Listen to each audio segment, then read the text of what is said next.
Hello all my dear students of CA final. I hope you all are doing good. मैं उम्मीद करता हूं आप सब लोग बहुत ही बढ़िया होंगे। तो आज से हम लोग शुरू करने वाले हैं अपना amendment videos for May 2025 and November 2025।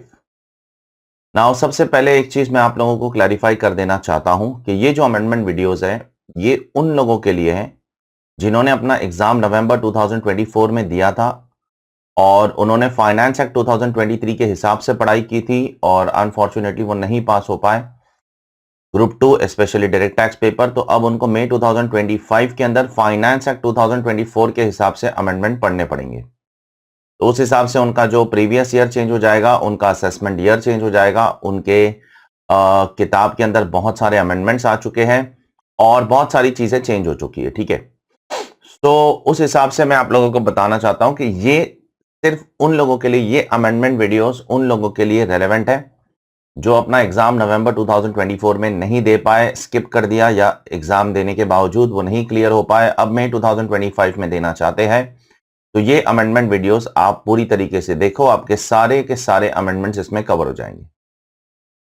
मैं फिर से कहना चाहता हूं, ये अमेंडमेंट वीडियोस उन लोगों के लिए नहीं है जिन्होंने ऑलरेडी हमारा 2025 का 2025 का रेगुलर बैच या एग्जाम ओरिएंटेड बैच लिया है। अगर आपने हमारा रेगुलर बैच या एग्जाम ओरिएंटेड बैच लिया है तो आपके लिए ये अमेंडमेंट देखना जरूरी नहीं है, क्योंकि ये सारी की सारी चीजें हमने क्लास में ऑलरेडी कवर कर ली है। ठीक है, आपको अलग से कुछ भी देखने की जरूरत नहीं है। I hope it is clear to all of you. Okay, तो बस इतना ही बोलना चाहता था मैं before we start with the amendment. और थोड़ा सा बैकग्राउंड दे देता हूं। अमेंडमेंट्स बहुत सारे हैं इस बार, स्पेशली असेसमेंट में बहुत सारे अमेंडमेंट्स हैं। कैपिटल गेन्स में तो पूरा का पूरा बदलाव आ चुका है with respect to what, indexation and all.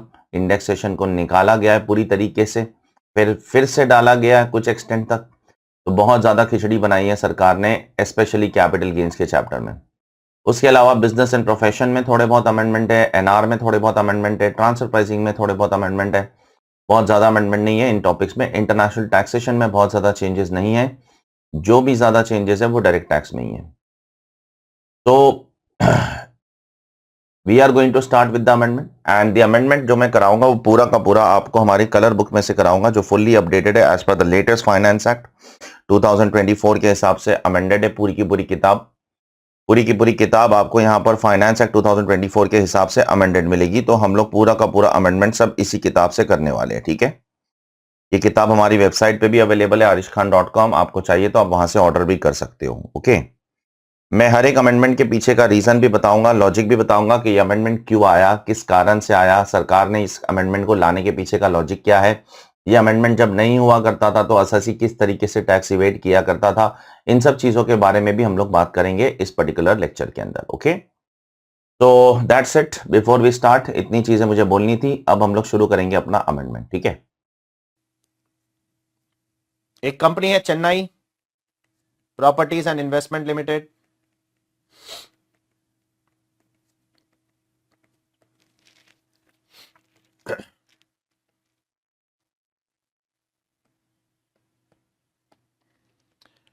अब ये क्या करती है, इसका main object is to let out property. यही काम है इसका। कुछ मॉल वॉल है, शॉपिंग मॉल है, इसका प्रॉपर्टी लेट आउट करना इसका मेन ऑब्जेक्ट है। उससे रेंट कमाना इसका मेन ऑब्जेक्ट है। उसके मेमोरेंडम ऑफ एसोसिएशन में भी लिखा है उसका main object property let out करना है। और उसके आईटीआर से सब्सटैंशियल इनकम भी यही दिख रही है, rental income, income tax return में। तो ये कहां चला जाएगा, बोलिए? पीजीबीपी। तो गवर्नमेंट ने बोला इसको पीजीबीपी में डाल दो। ठीक है, ये मैं नहीं बोल रहा हूं, ये कोर्ट बोल रहा है। ठीक है, यहां पर देखो क्यों, ये देखो point number 4, whether the let out of immobile property will be chargeable under income from house property और पीजीबीपी। तो Chennai properties and investment limited supreme court का जजमेंट है। रयाला कॉर्पोरेशन प्राइवेट लिमिटेड ये भी सुप्रीम कोर्ट का जजमेंट है, लेकिन पहले चेन्नई प्रॉपर्टीज का जजमेंट आया था, बाद में रयाला कॉर्पोरेशन का 2016 में आया था। और इसमें कंडीशंस जो दिए गए वो कंडीशंस एग्जाम में फुलफिल होना चाहिए तो ही पीजीबीपी। अगर वो कंडीशन फुलफिल नहीं होते तो आप कहां डालोगे, जल्दी बोलो। तो हाउस प्रॉपर्टी में डाल देना। कंडीशंस क्या है देखो, सबसे पहले if it is written in the memorandum of association कि आपका मेन ऑब्जेक्ट क्या होना चाहिए, to acquire and let out. ठीक है, ये आपका मेन ऑब्जेक्ट होना चाहिए। क्लियर, तो आपको कुछ अंडरलाइन करने की जरूरत नहीं, सब ऑलरेडी मैंने रेड करके रखा है। ठीक है, फिर भी आपको अगर इच्छा है तो हाईलाइटर लेना, बाद में मार देना हाईलाइटर। ठीक है, पेंट कर देना उसके ऊपर, वो तुम्हारी मर्जी है जब आपको किताब मिल जाएगी। तो आपका मेन ऑब्जेक्ट क्या है, लेट आउट करना, ये आपका मेन कंडीशन है। दूसरा, आपकी सब्सटैंशियल इनकम क्या होनी चाहिए, substantial income, substantial activity let out की होनी चाहिए। ठीक है, तो आप उसको पीजीबीपी में चार्ज करोगे इनकम फ्रॉम हाउस प्रॉपर्टी के अंदर। ठीक है, बाकी इसके अलावा बाकी सब लोग कहां पर जाएंगे प्लीज बोलो। अगर मैं लेट आउट करता हूं, मैं लेट आउट करता हूं हाउस प्रॉपर्टी, ठीक है, आप लेट आउट करते हैं हाउस प्रॉपर्टी, किसी भी किस्म की property, personal property, residential property और कमर्शियल प्रॉपर्टी, हर किस्म की प्रॉपर्टी हाउस प्रॉपर्टी में चले जाएगी। ठीक है, अब एक फाइनेंस एक्ट 2024 का लेटेस्ट अमेंडमेंट है।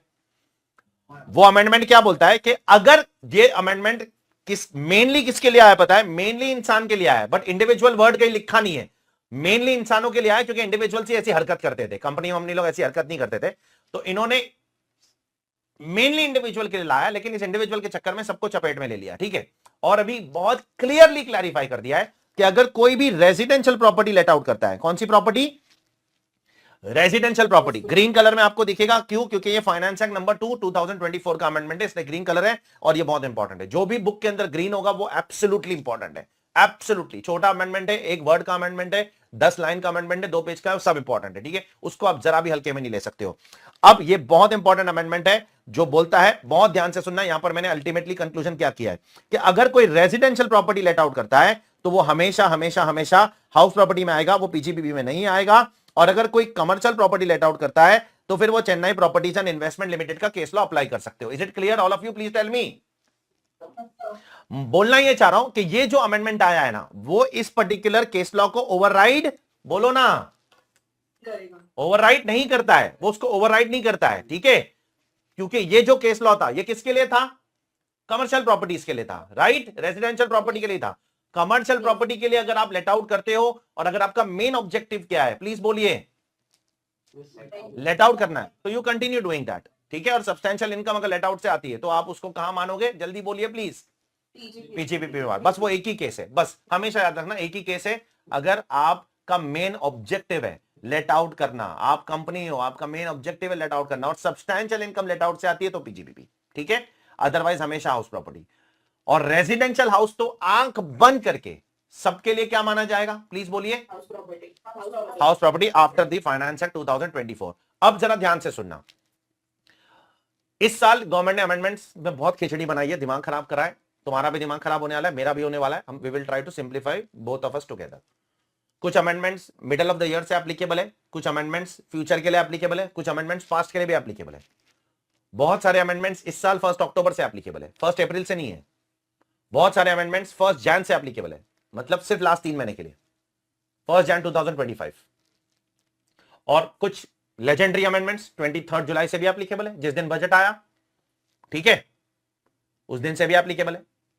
तो वो सब मैं बुक में बहुत क्लियरली मेंशन करूंगा। ठीक है, अच्छा, किसी अमेंडमेंट में अगर कुछ मेंशन नहीं है, इसका मतलब क्या हुआ, यहां पर कोई डेट दिख रही है आपको, बोलिए ना प्लीज, तो इसका मतलब क्या हुआ, ये पूरे साल के लिए एप्लीकेबल है। Are you clear? तो जो पूरे साल के लिए एप्लीकेबल है वहां जबरदस्ती क्यों मेंशन करना, हाँ, जो मिडिल ऑफ द ईयर से एप्लीकेबल है वहां हम लोग मेंशन कर देंगे। Is it clear? Let me clarify this at the beginning only. ये मैं आपको पहले बिगिनिंग में ही क्लैरिफाई करके खत्म करना चाहता हूं। ओके, दूसरा बेनिफिट एम्प्लॉयर जो अपने एम्प्लॉय को दे रहा है, 3614A, employer contribution to approved pension fund. Employer अपने एम्प्लॉय के लिए एक पेंशन फंड खोल रहा है, बोल रहा है यार तू अपना एम्प्लॉय है यार, तेरे लिए एक पेंशन फंड खोलूंगा, उसमें पैसा डालूंगा, ठीक है, ताकि रिटायरमेंट में तू अपनी जिंदगी आसानी से जी सके।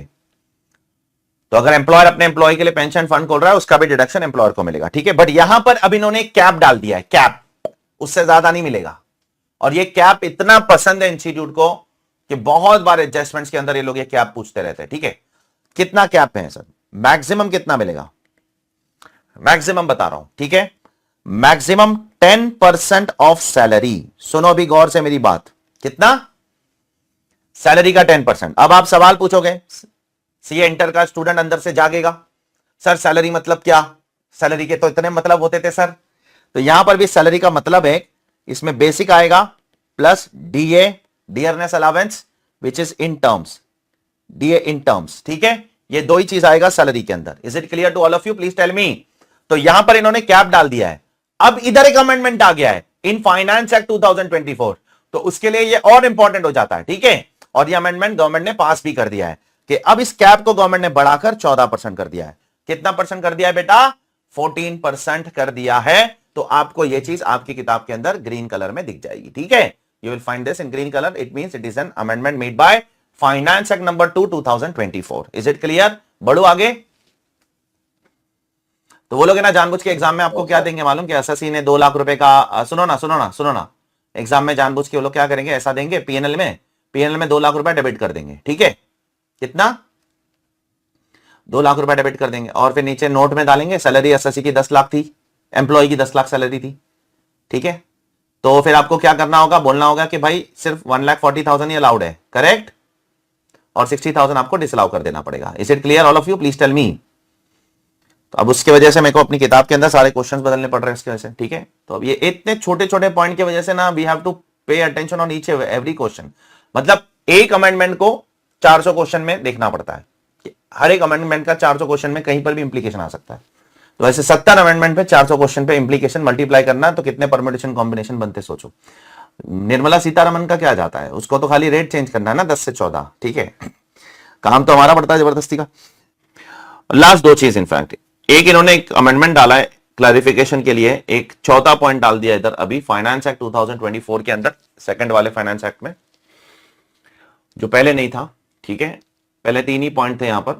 पहला पॉइंट क्या है? अगर आप कोई इलीगल खर्चा करते हो इंडिया में या इंडिया के बाहर, किसी कानून को तोड़ के खर्चा करते हो, किसी कानून का वायलेशन करते हो, या सेकंड पॉइंट किसी ऐसे लोगों को कुछ बेनिफिट देते हो जिसको वो बेनिफिट लेना अलाउड नहीं है, ठीक है? लाइक डॉक्टर्स, करेक्ट और नॉट? और तीसरा आप कंपाउंडिंग करते हो ऑफेंस का, ठीक है? तो वो भी आपको अलाउड है लॉ में, लेकिन वो कानून तोड़ने के लिए ही है, ठीक है? तो उसका खर्चा जो करोगे वो हम आपको अलाउ नहीं करेंगे, ठीक है? डिस्करेज करना है, क्योंकि अगर उसका डिडक्शन देना चालू करूंगा तो उसको लगेगा ठीक है यार कानून तोड़े तो क्या हुआ, जब खर्चा लेने का टाइम आएगा कम से कम डिडक्शन तो दे देगी इनकम टैक्स, तो नहीं देगी, नहीं मिलेगा, जाओ, ठीक है? डबल पीनलाइजिंग हो जाएगा। तो पैसा भी देना है और इनकम टैक्स में खर्चा भी रिकॉग्नाइज नहीं होगा। अब इन्होंने चौथा पॉइंट डाल दिया है कि अगर आप कोई खर्चा करते हो to settle any proceeding initiated in relation to contravention under such law as may be notified by central government in the official gazette in this behalf. अब ये क्या होगा मुझे नहीं पता, क्योंकि गवर्नमेंट इसको नोटिफाई करेगा, ठीक है? मैंने शायद आपको बोला था ये क्लास के अंदर कि आजकल गवर्नमेंट बोलती है हम नोटिफाई करेंगे, ठीक है, हम ये करेंगे वो करेंगे, अभी कब करेंगे मुझे नहीं पता। बट इसका मेमोरेंडम पढ़ के भी आपको कोई क्लैरिफिकेशन नहीं आएगा। मेमोरेंडम मैं दिखाता हूं आपको, ठीक है? इसका थोड़ी देर के अंदर वो वेबसाइट पे जाना पड़ेगा गवर्नमेंट की। तो इसके मेमोरेंडम में भी इसका लॉजिक नहीं लिखा है कि क्यों लाया इन्होंने, ठीक है? प्लेन लॉजिक नहीं लिखा है, बस ऐसे ही लिखा है कि लोग किसी किसी कानून के अंदर आपको सेटलमेंट करने का मौका मिलता है कि सेटलमेंट कर लो, ठीक है? और इतना पेमेंट कर लो और सेटलमेंट कर लो। जैसे आर्बिट्रेशन करते हैं ना लोग, तो बोलिए ना, अरे आर्बिट्रेशन करना अलाउड है कि नहीं अलाउड है? आउट ऑफ कोर्ट सेटलमेंट, बोलिए प्लीज। ठीक है, तो आर्बिट्रेशन करके आप क्या कर रहे हो, कोई मैटर को सेटल कर रहे हो और बोल रहे हो कि भाई मैं इतना पैसा पे कर रहा हूं, मेरा मैटर क्लोज कर दो यार, ठीक है? वो ऑफिशियली अलाउड है गवर्नमेंट के हिसाब से। यस, वो कोई अंडर द टेबल नहीं पे करता हूं मैं। Arbitration is an official thing, it's an out of court settlement. तो अगर किसी कानून में ऐसा आउट ऑफ कोर्ट सेटलमेंट आपको अलाउड है और उसके लिए आप पेमेंट कर रहे हो, ठीक है, तो अल्टीमेटली आपने कानून तो तोड़ा है ना यार। ऐसा तो नहीं है ना कि नहीं तोड़ा है, जबरदस्ती थोड़ी कोई आउट ऑफ कोर्ट सेटलमेंट करता है जिसके ऊपर कोई इल्जाम ही नहीं है। देयरफॉर अगर आप कोई भी पेमेंट करते हो टू सेटल प्रोसीडिंग्स, कोई प्रोसीडिंग को सेटल करने के लिए कोई पेमेंट करते हो, initiated in relation to contravention under such law as may be notified. अब गवर्नमेंट नोटिफाई करेगी कौन कौन से कानून के लिए यहां पर ये प्रोविजन एप्लीकेबल है, वो मुझे नहीं पता, ठीक है? उसके लिए सेंट्रल गवर्नमेंट की नोटिफिकेशन आएगी। बट मोटे मोटे तौर पर ये पैराग्राफ पढ़ के सरकार ये बोलना चाह रही है कि अगर किसी भी कानून में आप कोई आर्बिट्रेशन करके कोई मैटर सेटल करते हो और अगर उसके लिए कोई पेमेंट करते हो कि भाई इतने में सेटल हो गया, ये ले ले भाई, ठीक है, आगे नहीं बढ़ाते, कोर्ट में कौन जाएगा, तो वो सेटलमेंट अमाउंट जो आप दोगे वो भी इनकम टैक्स में क्या हो जाएगा, बोलिए, डिसअलाउड हो जाएगा, आपको उसका इनकम टैक्स में डिडक्शन नहीं मिलेगा, नहीं मिलेगा, नहीं मिलेगा, माफ कीजिएगा, ठीक है। तो ये भी एक इलीगैलिटी से रिलेटेड पॉइंट था जो अभी अभी फाइनेंस एक्ट 2024 में डाला, applicable from assessment year 25-26 onwards, previous year 24-25 onwards, ठीक है। अब आते हैं सबसे इंपॉर्टेंट पॉइंट की तरफ कि रेम्यूनरेशन कितना मिलेगा सर, रेम्यूनरेशन, ठीक है, how much remuneration will be allowed, तो वो डिपेंड करता है बुक प्रॉफिट के ऊपर, किस पर, तुम्हारे बुक प्रॉफिट के ऊपर डिपेंड करेगा कितना रेम्यूनरेशन मिलेगा फर्म को, ओके। तो कितना मिलेगा सर, अब उसमें अमेंडमेंट आया, देखो ग्रीन ग्रीन दिख रहा है आपको, ग्रीन ग्रीन, फाइनेंस एक्ट 24 का अमेंडमेंट है ये, ठीक है, फाइनेंस एक्ट नंबर 2 में अमेंडमेंट आया। पहले यहां पर क्या लिमिट था बताए, ये 3 लाख के जगह पर 1.5 लाख था, कि 3 लाख के जगह 1.5 लाख था, और ये 6 लाख के जगह 3 लाख था, ठीक है। ये थे अमाउंट्स। अब मेरे को पहले अमाउंट से क्या लेना देना है, मैं नया अमाउंट ही पढ़ाऊंगा आपको, क्योंकि ये amendment obviously middle of the year से नहीं आया, from the beginning of the year है, ठीक है। तो मैं अमेंडेड लिमिट्स ही पढ़ूंगा, मैं पुरानी लिमिट्स नहीं पढ़ूंगा, ना ही आपको एग्जाम में अप्लाई करनी है पुरानी लिमिट्स, ठीक है, आपको नई लिमिट्स से अप्लाई करनी है। सो बुक प्रॉफिट पे रेम्यूनरेशन डिपेंडेंट है फर्म का, इधर देखो प्लीज, अगर फर्म का बुक प्रॉफिट क्या है, नेगेटिव है, मतलब बुक प्रॉफिट लॉस है, बुक लॉस है, तो आपको 3 लाख रुपए का फ्लैट डिडक्शन मिलेगा। सर पर पार्टनर 3 लाख है, चमाट पड़ेगा, पूरे फर्म का होता है ये, पूरे फर्म का 3 लाख, फिर आपस में जैसे बांटने का बांटो, उससे हमको कोई लेना देना नहीं है, ठीक है, पूरे फर्म का 3 लाख है। आर यू क्लियर, अरे आर यू क्लियर, हाँ ठीक है। अच्छा अगर लॉस है तो 3 लाख रुपए का डिडक्शन मिल जाएगा, यस मिल जाएगा, फ्लैट 3 लाख, सही है सर। अच्छा प्रॉफिट है तो फिर स्लैब्स में जाना पड़ेगा, 6 लाख रुपए तक का बुक प्रॉफिट है तो 3 लाख रुपए और 90% of book profit whichever is higher, ठीक है। मतलब अगर किसी का 5 लाख रुपए का बुक प्रॉफिट है, कितना 5 लाख, तो उसको कितना डिडक्शन मिलेगा, 4.5 लाख रुपए। अरे विच एवर इज हायर मेरी मां लता, मैथमेटिक्स, 90% ऑफ 5 लाख और 3 lakh whichever is higher, correct, yes और नो। अच्छा किसी का 1 लाख रुपए का बुक प्रॉफिट है तो उसको कितना मिलेगा,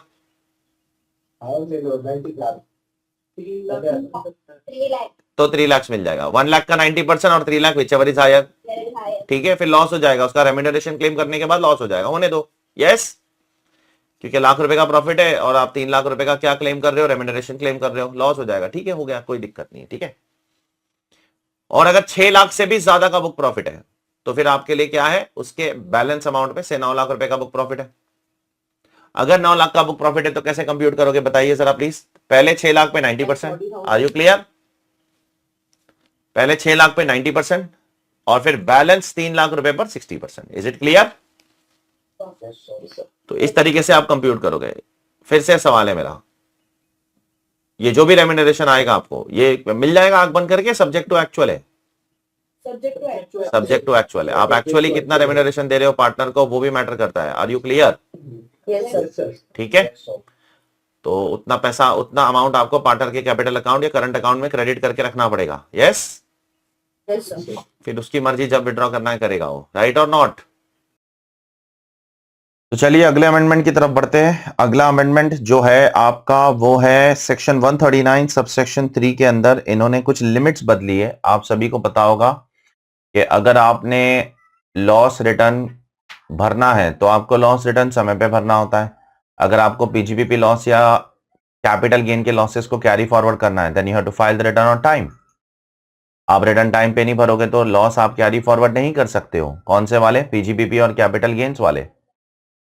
लेकिन अगर किसी जेन्युइन रीजन की वजह से अगर आप रिटर्न समय पे नहीं भर पाए और अगर उस वजह से आपका लॉस कैरी फॉरवर्ड नहीं हो पा रहा है, या एक और रीजन है किसी जेन्युइन रीजन की वजह से आप रिटर्न टाइम पे नहीं भर पाए और आपका कोई रिफंड विफंड एप्लीकेबल है, उसमें कुछ रिफंड है, आपका कुछ टीडीएस कटा है, कुछ एडवांस टैक्स भर दिया है आपने, आपका कुछ टीसीएस कलेक्ट हुआ है, उस पर आपको रिफंड लेना है। अब रिटर्न आपने टाइम पे नहीं भरा, टाइम चला गया, बिलेटेड रिटर्न का टाइम भी चला गया, सब चला गया, अब क्या करें।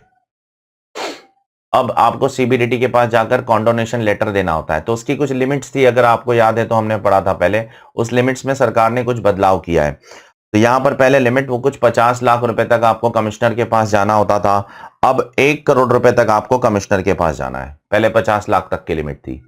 तो ये लिमिट में थोड़ा सा बदलाव किया इन्होंने सितंबर या अक्टूबर 2024 में, very recently they have done it through a CBDT notification. तो ये लिमिट चेंज हो गई, आप देख लो, अप टू 1 करोड़ आपको कहां जाना है, सीआईटी के पास। 1 करोड़ के ऊपर 3 करोड़ तक का अगर आपका क्लेम है लॉस या रिफंड का, तो आपको चीफ सीआईटी को एप्लीकेशन देना है, और अगर 3 करोड़ रुपए से ज्यादा का क्लेम है तो आपको प्रिंसिपल चीफ कमिश्नर को एप्लीकेशन देना है। ठीक है। और यहां पर एक और अमेंडमेंट किया है इन्होंने कि पहले आप 6 साल तक एप्लीकेशन दे सकते थे, अब आपको एप्लीकेशन कितने साल तक देना है, 5 साल तक देना है। ठीक है। तो एक तो इन्होंने लिमिट बदली है, थोड़ा सा अमाउंट चेंज किया है, और इन्होंने एक 6 साल को 5 साल कर दिया है। ठीक है। तो ये एक छोटा सा अमेंडमेंट है। अब आधार के लिए थोड़ा सा भी ध्यान देना यहां पर, ठीक है, थोड़ा सा ध्यान देना। Every person who is eligible to obtain Aadhaar number, 2017 से नाटक चालू है, PAN, Aadhaar linking etcetera. Every person who is eligible to obtain Aadhaar number shall on or after 1st July 2017 quote Aadhaar number in the application form for allotment of PAN। अब बहुत ध्यान से सुनना, 2017 के बाद जो भी पैन कार्ड के लिए एप्लीकेशन करेगा, क्या करेगा, पैन कार्ड के लिए जो भी एप्लीकेशन करेगा उसमें आपको अपना आधार नंबर कोड करना पड़ेगा। Are you clear? मैंने आज पैन कार्ड के लिए एप्लीकेशन किया मेरी बेटी के, तो उसका आधार नंबर मुझे उसमें कोड करना पड़ेगा। ओके। और कहां कोड करना पड़ेगा, रिटर्न ऑफ इनकम में भी कोड करना पड़ेगा। कहां कोड करना पड़ेगा, रिटर्न ऑफ इनकम में भी। तो जब पैन कार्ड के लिए एप्लीकेशन दे रहा हूं तो एप्लीकेशन फॉर्म में भी करना है, और जब रिटर्न भर रहा हूं तो रिटर्न के अंदर भी मेरा आधार नंबर मुझे कोड करना पड़ेगा। अब एक दुविधा हो सकती है, अगर मेरे पास आधार है नहीं तो, मैंने आधार के लिए एप्लीकेशन दिया हूं, आधार आया नहीं है, मैंने आधार के लिए एप्लीकेशन दिया, आधार आया नहीं है, तो फिर आधार एप्लीकेशन आईडी होगा आपके पास, एक्नॉलेजमेंट नंबर होगा कि 15 डिजिट 20 डिजिट का कोई एक्नॉलेजमेंट नंबर है आपका, तो वो कोड कीजिए। ठीक है। तो मान लो मैं पैन का एप्लीकेशन दे रहा हूं, तो गवर्नमेंट बोलती है पैन एप्लीकेशन में आधार भी लिखना पड़ेगा। आधार नहीं है मेरे पास, आधार आया नहीं अब तक, तो आधार का एप्लीकेशन आईडी लिखो। लेकिन ये कंडीशन गवर्नमेंट ने बोली 1 अक्टूबर 2024 से निकल जाएगी। चेक करो, ये अमेंडमेंट आया है इन फाइनेंस एक्ट 2024 कि ये कंडीशन 1 अक्टूबर 2024 से सरकार ने निकाल दिया। ये बहुत ज्यादा बर्डन हो रहा था एसएससी के ऊपर, इसलिए एक एसएससी को एक रिलैक्सेशन देने के लिए गवर्नमेंट ने ये कंडीशन 1 अक्टूबर 1 अक्टूबर 2024 से निकाल दिया। तो अब बहुत ध्यान से सुनना, सबसे पहले 1 जुलाई से गवर्नमेंट ने क्या बोला, कोई भी पैन कार्ड का एप्लीकेशन देगा उसमें आधार नंबर डालना पड़ेगा, कोई भी रिटर्न भरेगा उसमें आधार नंबर डालना पड़ेगा। अच्छा, आधार नंबर नहीं है तो आधार का एप्लीकेशन आईडी डालो, लेकिन 1 अक्टूबर से ये आईडी डालने वाला कंडीशन एप्लीकेबल नहीं है। ठीक है, वो सब करने की जरूरत नहीं है। Next point, every person already holding pan on 1 जुलाई, जिसके पास ऑलरेडी पैन है उनको पैन और आधार लिंक करना पड़ेगा बाय 31 मार्च 2022। ठीक है, तो जिसके पास ऑलरेडी क्या है, पैन है, उनको पैन और आधार लिंक करना है बाय 31 मार्च 2022, अदरवाइज आपका पैन हम इनऑपरेटिव कर देंगे। इनऑपरेटिव मतलब अब पैन ऐसा माना जाएगा आपके पास पैन ही नहीं है, और भयंकर कॉन्सिक्वेंसेस झेलने पड़ेंगे, थोड़ी देर में बताता हूं। भयंकर कॉन्सिक्वेंसेस, नॉर्मल कॉन्सिक्वेंस नहीं, भयंकर कॉन्सिक्वेंसेस आपको झेलने पड़ सकते हैं अगर आपका पैन इनऑपरेटिव हो गया। अब इसमें एक अमेंडमेंट आ गया दैट एवरी पर्सन, ये बहुत लॉजिकल अमेंडमेंट है, every person who has been allotted permanent account number, आपको परमानेंट अकाउंट नंबर दे दिया गया है, क्या बेसिस पर, on the basis of enrolment ID of Aadhaar application form filled prior to 1st October shall intimate his Aadhaar number to such authority as may be prescribed। तो अब ध्यान से सुनना, ये क्या अमेंडमेंट है। मान लो आपने एप्लीकेशन दिया था पैन के लिए, उस टाइम पे आपके पास आधार नहीं था, तो गवर्नमेंट ने बोला है ना 1 अक्टूबर के पहले आपको क्या करना था कि अगर पैन का एप्लीकेशन देते समय आधार नहीं है तो आधार एप्लीकेशन आईडी डालो। तो आपने आधार एप्लीकेशन आईडी डालकर आपने पैन कार्ड का एप्लीकेशन दे दिया। अब मुझे बताओ, आगे जाकर आपको आधार नंबर कभी ना कभी तो मिला होगा ना, तो फिर आपको सरकार को वो बताना पड़ेगा। ठीक है, वही बोला है, तो you have to tell that to the prescribe authority on or before a date notified by central government. अब वो क्या होगा वो मुझे नहीं पता। ठीक है, वो गवर्नमेंट नोटिफाई करेगी तब। जरा ध्यान से सुनना, पूरी कहानी सुना रहा हूं मैं, पहले आप लोगों को पूरी कहानी सुन लो, पहले हिस्ट्री अच्छे से, कि क्या ये लोग खिचड़ी बनाते रहते हैं और अपने को पागल बनाते हैं। ठीक है, बिफोर 2003, बिफोर 2003 क्या होता था, सुनो इधर देखो प्लीज, अंश आ जा बेटा। What used to happen before 2003? 2003 के पहले 2 किस्म के डेंजरस असेसमेंट होते थे, ठीक है, टोटल तो 4 होते थे, अभी जो 2 असेसमेंट कर लिए उसको छोड़ दो, वो तो पहले से थे, डे 1 से है, वो 1961 से है, ठीक है। कौन कौन से? स्क्रूटिनी वाला, रेगुलर असेसमेंट और बेस्ट जजमेंट, वो तो डे 1 से छोड़ दो उसको, ठीक है, वो उनके बारे में बात ही नहीं करना है मेरे को, इंटरेस्टेड ही नहीं हूं मैं, वो फालतू असेसमेंट है, उसमें क्या है, असली मजा इधर है। 2003 के पहले क्या होता था? एक सेक्शन 147 होता था which was called as income escaping assessment। क्या बोलते थे? जो इनकम चुराएगा उनके लिए इनकम एस्केपिंग असेसमेंट हो सकता है आगे जाकर 6 साल तक, 10 साल तक, 16 साल तक, ठीक है, 16 साल तक का टाइम लिमिट डाल के रखा था इसमें, 16 साल तक जो इनकम चुराएगा उनके लिए सेक्शन 147 16 साल तक होता था, ठीक है, इन सम सर्कमस्टेंसेस, नॉट फॉर एवरीवन। और जिनका सर्च होता था, क्या होता था? Search, that is red, red, search and seizure मतलब रेड, उनके लिए गवर्नमेंट ब्लॉक असेसमेंट करती थी, block assessment of undisclosed income. Block का मतलब होता है, सुनो ना, इधर देखो ना, ब्लॉक का मतलब होता है कि गवर्नमेंट 6 साल का एक सिंगल असेसमेंट करती थी। कितना? 6 साल का एक सिंगल असेसमेंट, 6 साल का एक, पहले रेड करेगी आपके ऊपर, और उसके बाद आपको, मान लो आज रेड कर रही है, अब उनको बहुत कुछ माल मसाला मिला रेड में, अब बोलेगी तुम पिछले 6 साल का रिटर्न भरो, एक रिटर्न भरो बस, 6 नहीं भरना, एक भरो बस, एक, ठीक है। उसके बाद में 2003 से लेकर 2021 के बीच में क्या हुआ, ठीक है, सुनो, बोलू मैं बोलू क्या? 2003 से 2021 लगभग 18 साल गवर्नमेंट ने क्या किया? सेक्शन 147 इनकम एस्केपिंग असेसमेंट, ठीक है, वो वैसे ही था जैसे पहले था, इट क्लियर। और गवर्नमेंट ने यहां पर सर्च वालों के लिए,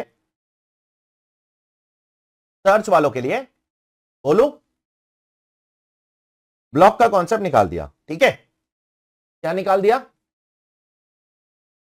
ब्लॉक का कॉन्सेप्ट निकाल दिया। सेक्शन 153A करके एक सेक्शन था, और यहां पर जो सेक्शन था वो 158B था, ठीक है, 158B2 बहुत सारे थे, B B B A B B B C B D B E F B G B H B I, 158B2 158BI। सुन लो अच्छे से, पूरी कहानी सुनोगे तो अप्रिशिएट करोगे ये सब चीज। बाकी पढ़ाने वाला तो आपको अभी आज जो आया अमेंडमेंट 1 सितंबर से वो पढ़ा देगा, कुछ मजा नहीं है उसमें, समझ ही नहीं आएगा क्या चल रहा है दुनिया में, ठीक है। और अमेंडमेंट तो लाया गवर्नमेंट ने, मिस्टेक कर दी प्रोविजन के अंदर, क्या मिस्टेक करी है वो भी बता दूंगा, ठीक है, कल के लेक्चर में, आज नहीं बता पाऊंगा। मैंने अपनी किताब में डंके की चोट में लिखा हूं रेड कलर में हाईलाइट करके, that there is a mistake in this calculation. अब 153A में गवर्नमेंट ने क्या बोला? जिसका सर्च एंड सीजर होगा ना, अब उसका ब्लॉक असेसमेंट नहीं होगा, इंडिविजुअल असेसमेंट होगा। क्या होगा? इंडिविजुअल मतलब आपको 6 साल का ही असेसमेंट होगा। कितना? 6 साल। टाइम लिमिट बीच बीच में लोग बदलते रहते हैं जैसे इनका दिल चाहता है, कभी 6 साल करते, कभी 10 साल, कभी 4 साल। वो तो मैं घुसने बैठू तो फिर तो मेरे को यहां पर 15 साल का अलग अलग डेटा देना पड़ेगा आपको, ठीक है, बट मैं वो नहीं दे रहा हूं। इंटरनल अमेंडमेंट्स कब हुए थे वो नहीं बता रहा हूं, मैं इंटरनल अमेंडमेंट्स कब, सुनो बेटा, मैं इंटरनल अमेंडमेंट्स तो बहुत होते रहते हैं, मैं स्ट्रक्चरल अमेंडमेंट बता रहा हूं। समझ आ रहा है तुमको? डिफरेंस समझ आ रहा है? स्ट्रक्चर ही कैसे बदल गया पूरा। Is the structure changing from 2003 and post 2003? Please tell me how the structure is changing. Block का जो असेसमेंट का कॉन्सेप्ट था, जो 6 साल का एक साथ असेसमेंट होता था, अब वो 6 सेपरेट असेसमेंट होंगे। 6 रिटर्न भरो। कितने? 6 रिटर्न भरो, 6 ऑर्डर पास करो, ठीक है। Are you clear? अब हमारी महान फाइनेंस मिनिस्टर ने क्या किया देखो तुम, 2021 में, 2021 1 अप्रैल 2021 से लेकर 1 अप्रैल 2021 से लेकर 31 अगस्त 2024, ठीक है, 31 अगस्त 2000 क्या 24। उन्होंने बोला ये दोनों मार्च कर रही हूं मैं। क्या कर रही हूं? मार्च। दोनों मर्ज, सेपरेट नहीं, सब कुछ सेक्शन 147 में होगा। इधर होगा सब कुछ, जो इनकम चुरा रहा है वो भी सेक्शन 147, जिसपे रेड हो रहा है वो भी 147, जिसपे सर्वे हो रहा है वो भी 147, सबका 147 में होगा। सिंगल असेसमेंट चाहिए मेरे को, इतनी मगजमारी नहीं चाहिए फॉर सिंप्लीफिकेशन। अच्छा काम किया, I appreciate, I absolutely appreciate this. Okay, अच्छा काम किया कि नहीं किया बताइए, तो बोलिए ना। ठीक है, ऐसा आपको प्राइमा वैसी लग रहा होगा अच्छा काम किया, ठीक है, लेकिन अच्छा काम नहीं किया, बहुत बुरा काम किया था उन्होंने। मैं बताता हूं किस किस लिहाज से। ये जो पुराना प्रोविजन था ना 2003 से 21 वाला, सुन लो, उसमें 147 दिख रहा है आपको, दिख रहा है? उसमें क्या था पता है, अगर किसी का इनकम एस्केपिंग असेसमेंट खोलना है ना आपको, किसी भी असेसी का इनकम एस्केपिंग असेसमेंट, बहुत ड्रैकुलियन प्रोविजन है, वो डेंजरस प्रोविजन है, वो खोलना इतना आसान नहीं था। क्यों पता है? 147 के अंदर पहले शब्दों का यूज करती थी government, if the assessing officer has reason to believe, उसके पास कठोर से कठोर एकदम पुख्ता सबूत होने चाहिए अगर उसको 147 खोलना है तो। कभी लिखा था सर ये यहां पर लिखा था। और रेट तो आप वैसे भी किसी का कर नहीं सकते, उसके लिए तो वारंट चाहिए आपके पास, वारंट के लिए आपके पास अगेन पुख्ता सबूत चाहिए। ठीक है, अब इन्होंने दोनों को मर्ज कर दिया सिंप्लीफिकेशन के नाम पे, और वो जो रीजन टू बिलीव वर्ड्स थे ना, रीजन टू बिलीव वर्ड्स, वो वर्ड्स हटा दिए उन्होंने, बोले रीजन टू बिलीव की जरूरत नहीं है अब। ठीक है, हम कुछ रीजन बता देंगे, अगर उनमें से एओ को कुछ भी दिख गया तो वो आपकी बैंड बजा सकता है 147 में। तो अगर आपने तो काम नहीं किया ना, आप तो लास्ट 2-3 साल से काम कर रहे हो, हम तो देख रहे इतने साल से इनकम टैक्स, तो लास्ट 2-3 साल में जितना इनकम टैक्स के अंदर 147 ओपन हुआ है ना, उतना पिछले 70 सालों में नहीं हुआ है, जितना लास्ट 2-3 साल में हुआ है। बिकॉज गवर्नमेंट ने जो 147 ओपन करने का जो पावर है ना, वो बहुत वाइडन अप कर दिया लास्ट 2 साल में। उनको पैसा चाहिए ना, टैक्स चाहिए, और क्या। चलो ठीक है, फिर भी जो चोर है उसको तो पकड़ो ना, क्या गलत है ना भाई? रीजन टू बिलीव सबूत इकट्ठा करने के चक्कर में चोर बच रहे हैं, वो भी गलत है ना? बोलिए, जो चोर है उसको पकड़ो, कोई दिक्कत नहीं है। चल, बहुत अच्छा स्कीम था 2021 वाला, ठीक है। अब बढ़ो आगे, यहां तक क्लियर है क्या हुआ था पहले? 2003 के पहले क्या था? अच्छा, नॉर्मली चुरा रहे हो आप तो कहां पकड़े जाओगे? अरे भाई, आपकी इनकम गवर्नमेंट ने पकड़ ली कहीं चुराते हुए, तो कहां, कौन से सेक्शन में आपका असेसमेंट होगा? 147 में। और सर्च में पकड़ा गया तो रेड में 158 B to B I, B I क्या बी आई, ऐसा कुछ तो है भाई, नंबर भी नहीं याद है मेरे को, छोड़ो। ठीक है, 158 है, इतना याद रखो बस। ठीक है, अच्छा, उसके बाद और आपका सर्च में पकड़े गए तो क्या कॉन्सेप्ट था पहले? ब्लॉक असेसमेंट होगा। अच्छा, फिर गवर्नमेंट ने 2003 से ब्लॉक को निकाल दिया, करेक्ट, और बोला अगर नॉर्मली पकड़े गए तो यहां फंसोगे, और अगर ब्लॉक में, अगर सर्च में पकड़े गए तो यहां पकड़े जाओगे, ब्लॉक असेसमेंट नहीं होगा आपका, 6 सेपरेट असेसमेंट होगा। चलो ठीक है, बहुत अच्छा था ये। क्यों? क्योंकि एओ ने 6 असेसमेंट ऑर्डर पास किया, करेक्ट बेटा। अब मुझे किसी, हो सकता है किसी एक साल के लिए मैं एओ से दुखी हूं तो मैं अपील करूंगा, करेक्ट, तो मैं सिर्फ उस ईयर के लिए जाऊंगा ना अपील के लिए, यस और नो? अब 6 साल के ऑर्डर को क्यों लेके जाओ अपील में, पागल जैसा, जज को भी परेशान करूं? अरे हाँ या ना? ब्लॉक में तो क्या आपको 6 के 6 साल को अपील करना पड़ेगा, क्योंकि एक ही ऑर्डर है। अरे did you understand? Yes sir. अब 2021 के बाद और आसान हो गया। क्यों? क्योंकि अब अगर तुम नॉर्मली छुड़ा रहे हो या सर्च में छुड़ा रहे हो, करेक्ट, जो भी आपकी इनकम मिलेगी उस पर गवर्नमेंट क्या लगाएगी? बोलो, टैक्स लगा देगी आपका, और उसके ऊपर फिर बाद में इंटरेस्ट लगाएगी, और उसके ऊपर फिर क्या लगा देगी? Obviously penalty. ये तो लगने ही वाला है, तो छूटने नहीं वाला है। अब 1 सितंबर से क्या किया, बोलो, सुनना चाहते हो? हिम्मत है तुम में? बोला 147 तो पैसा ही रहेगा, ठीक है, इसमें कुछ चेंजेस किए, कॉस्मेटिक चेंजेस, थोड़ा सा रिलैक्सेशन लाया इसके अंदर, अप्रिशिएट करता हूं मैं, वो भी आज हम लोग पढ़ेंगे। और 31 अगस्त तक क्या चल रहा था सर्च एंड सीजर वालों के लिए? 147 के अंदर ही असेस हो रहे थे, करेक्ट। अब वापस से 21 साल पुरानी याद आई इनको, इन्होंने वापस से उठा के लाया ब्लॉक कॉन्सेप्ट, ठीक है। क्या लाया उठा के? इंडिविजुअल असेसमेंट वाला कॉन्सेप्ट नहीं लाया, तो फिर 3 साल पहले झकमरा ने निकाला था तुमने ये इंडिविजुअल वाला, तभी कर देते उसको block. Yes, search and seizure अलग था कि नहीं 2 साल पहले? था ना, पहले उसको निकाला। क्या क्या नाम पे? सिंप्लीफाई करना है, सब मर्ज करके सिंपली। तो 2 साल ही करना था तुमको सिंप्लीफाई, उसके बाद नहीं करना था। अब वापस से वही चीज को हटाया और उससे भी पीछे चले गए। कहां पर? 2003 में जो निकल चुका था, वो आया तो कब था वो मुझे भी याद नहीं है, ठीक है। वो चक्कर में तो मैं भी नहीं पढ़ा हूं अब तक कि कब आया था वो ब्लॉक कॉन्सेप्ट। तो 1980s में आया था कभी तो। अब वापस से वही पढ़वा रहे हमको। अब क्या रीजन दे रहे? रीजन क्या दे रहे? अब रीजन तो देना पड़ेगा ना, मेमोरेंडम बना रहे हो इतना बड़ा बड़ा। रीजन ये दे रहे, we can not keep everyone at par. Okay, a person escaping income normally and a person whose income get caught under raid cannot be treated at par। दोनों को at par नहीं रख सकते। रीजन तो ये भी अच्छा लग रहा है सुनने में। यस, रीजन तो 2 साल पुराना भी अच्छा लग रहा था, सिंप्लीफाई करना है। कोई विजन नहीं है गवर्नमेंट का। I am really sorry to say, कोई भी चीज को ये लोग लंबे समय तक रखते ही नहीं है लॉ में।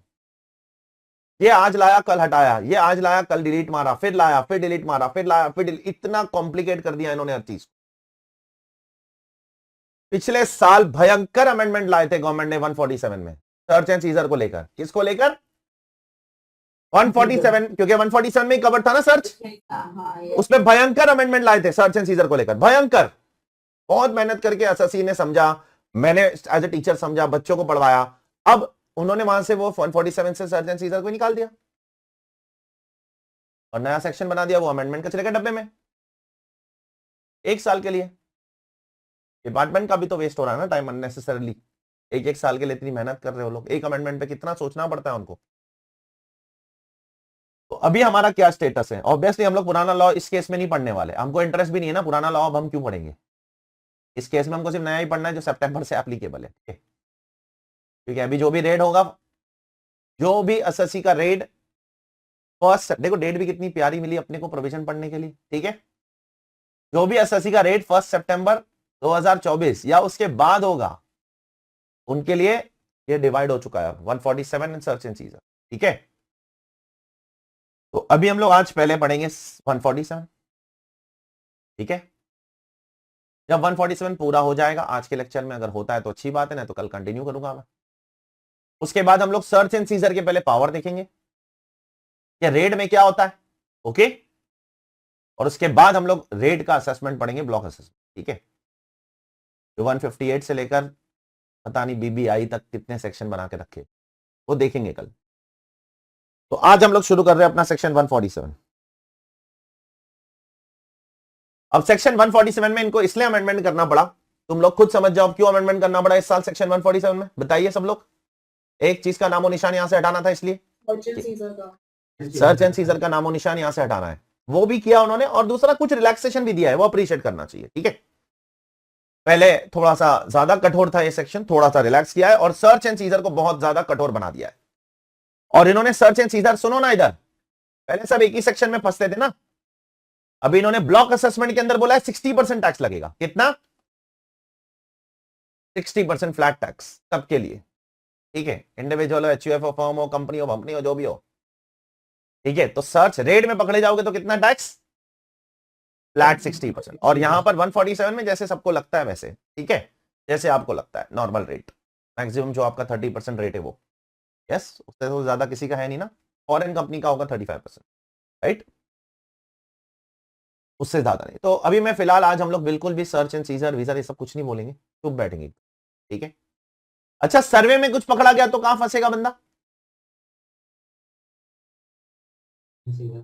सर्वे सर्वे सर्वे में, सर्वे जो 133 में, सर्वे में कुछ पकड़ा गया तो कहां फंसेगा बंदा? नहीं, कहीं पे भी कैसे हो सकता है यार, साफ साफ बोल रहा हूं मैं, वो एक्सक्लूसिवली सर्च एंड सीजर के लिए, रेड के लिए, वो 147 वो यहीं पर आएगा, ठीक है, वो यहीं पर आएगा। Are you clear? Yes survey is not raid, ठीक है। रेड अलग चीज होती है, सर्वे अलग चीज है। सर्वे में तुम उठा के लेके जा रहे हो क्या सब सामान एसएससी का, बताओ ना। हाँ, सर्वे क्या था? एक विजिट था ना, सरप्राइज विजिट, तो सर्वे में अगर कुछ पकड़े गया तो गवर्नमेंट 147 कर सकती है, ब्लॉक असेसमेंट नहीं कर पाएगी। ठीक है, तो सेक्शन 147 क्या बोलता है, चलो इसके बारे में आज बात करेंगे आराम से एकदम जल्दबाजी नहीं। तब मैं आपको प्रोसीजर बता देता हूं पहले, ठीक है, थोड़ा सा ध्यान से सुन लेना प्रोसीजर इसका पहले, फिर मैं एक एक सेक्शन आपके साथ पढ़ूंगा। इसके अंदर 5-6 सेक्शन है, हमको सब पढ़ के एनालिसिस करना पड़ेगा। मैं एक एक करके आपको सब करवाता हूं, इजी सेक्शन है, डोंट वरी। अगर ढंग से सुनोगे तो समझ में आ जाएगा आसानी से। इनकम एस्केपिंग असेसमेंट,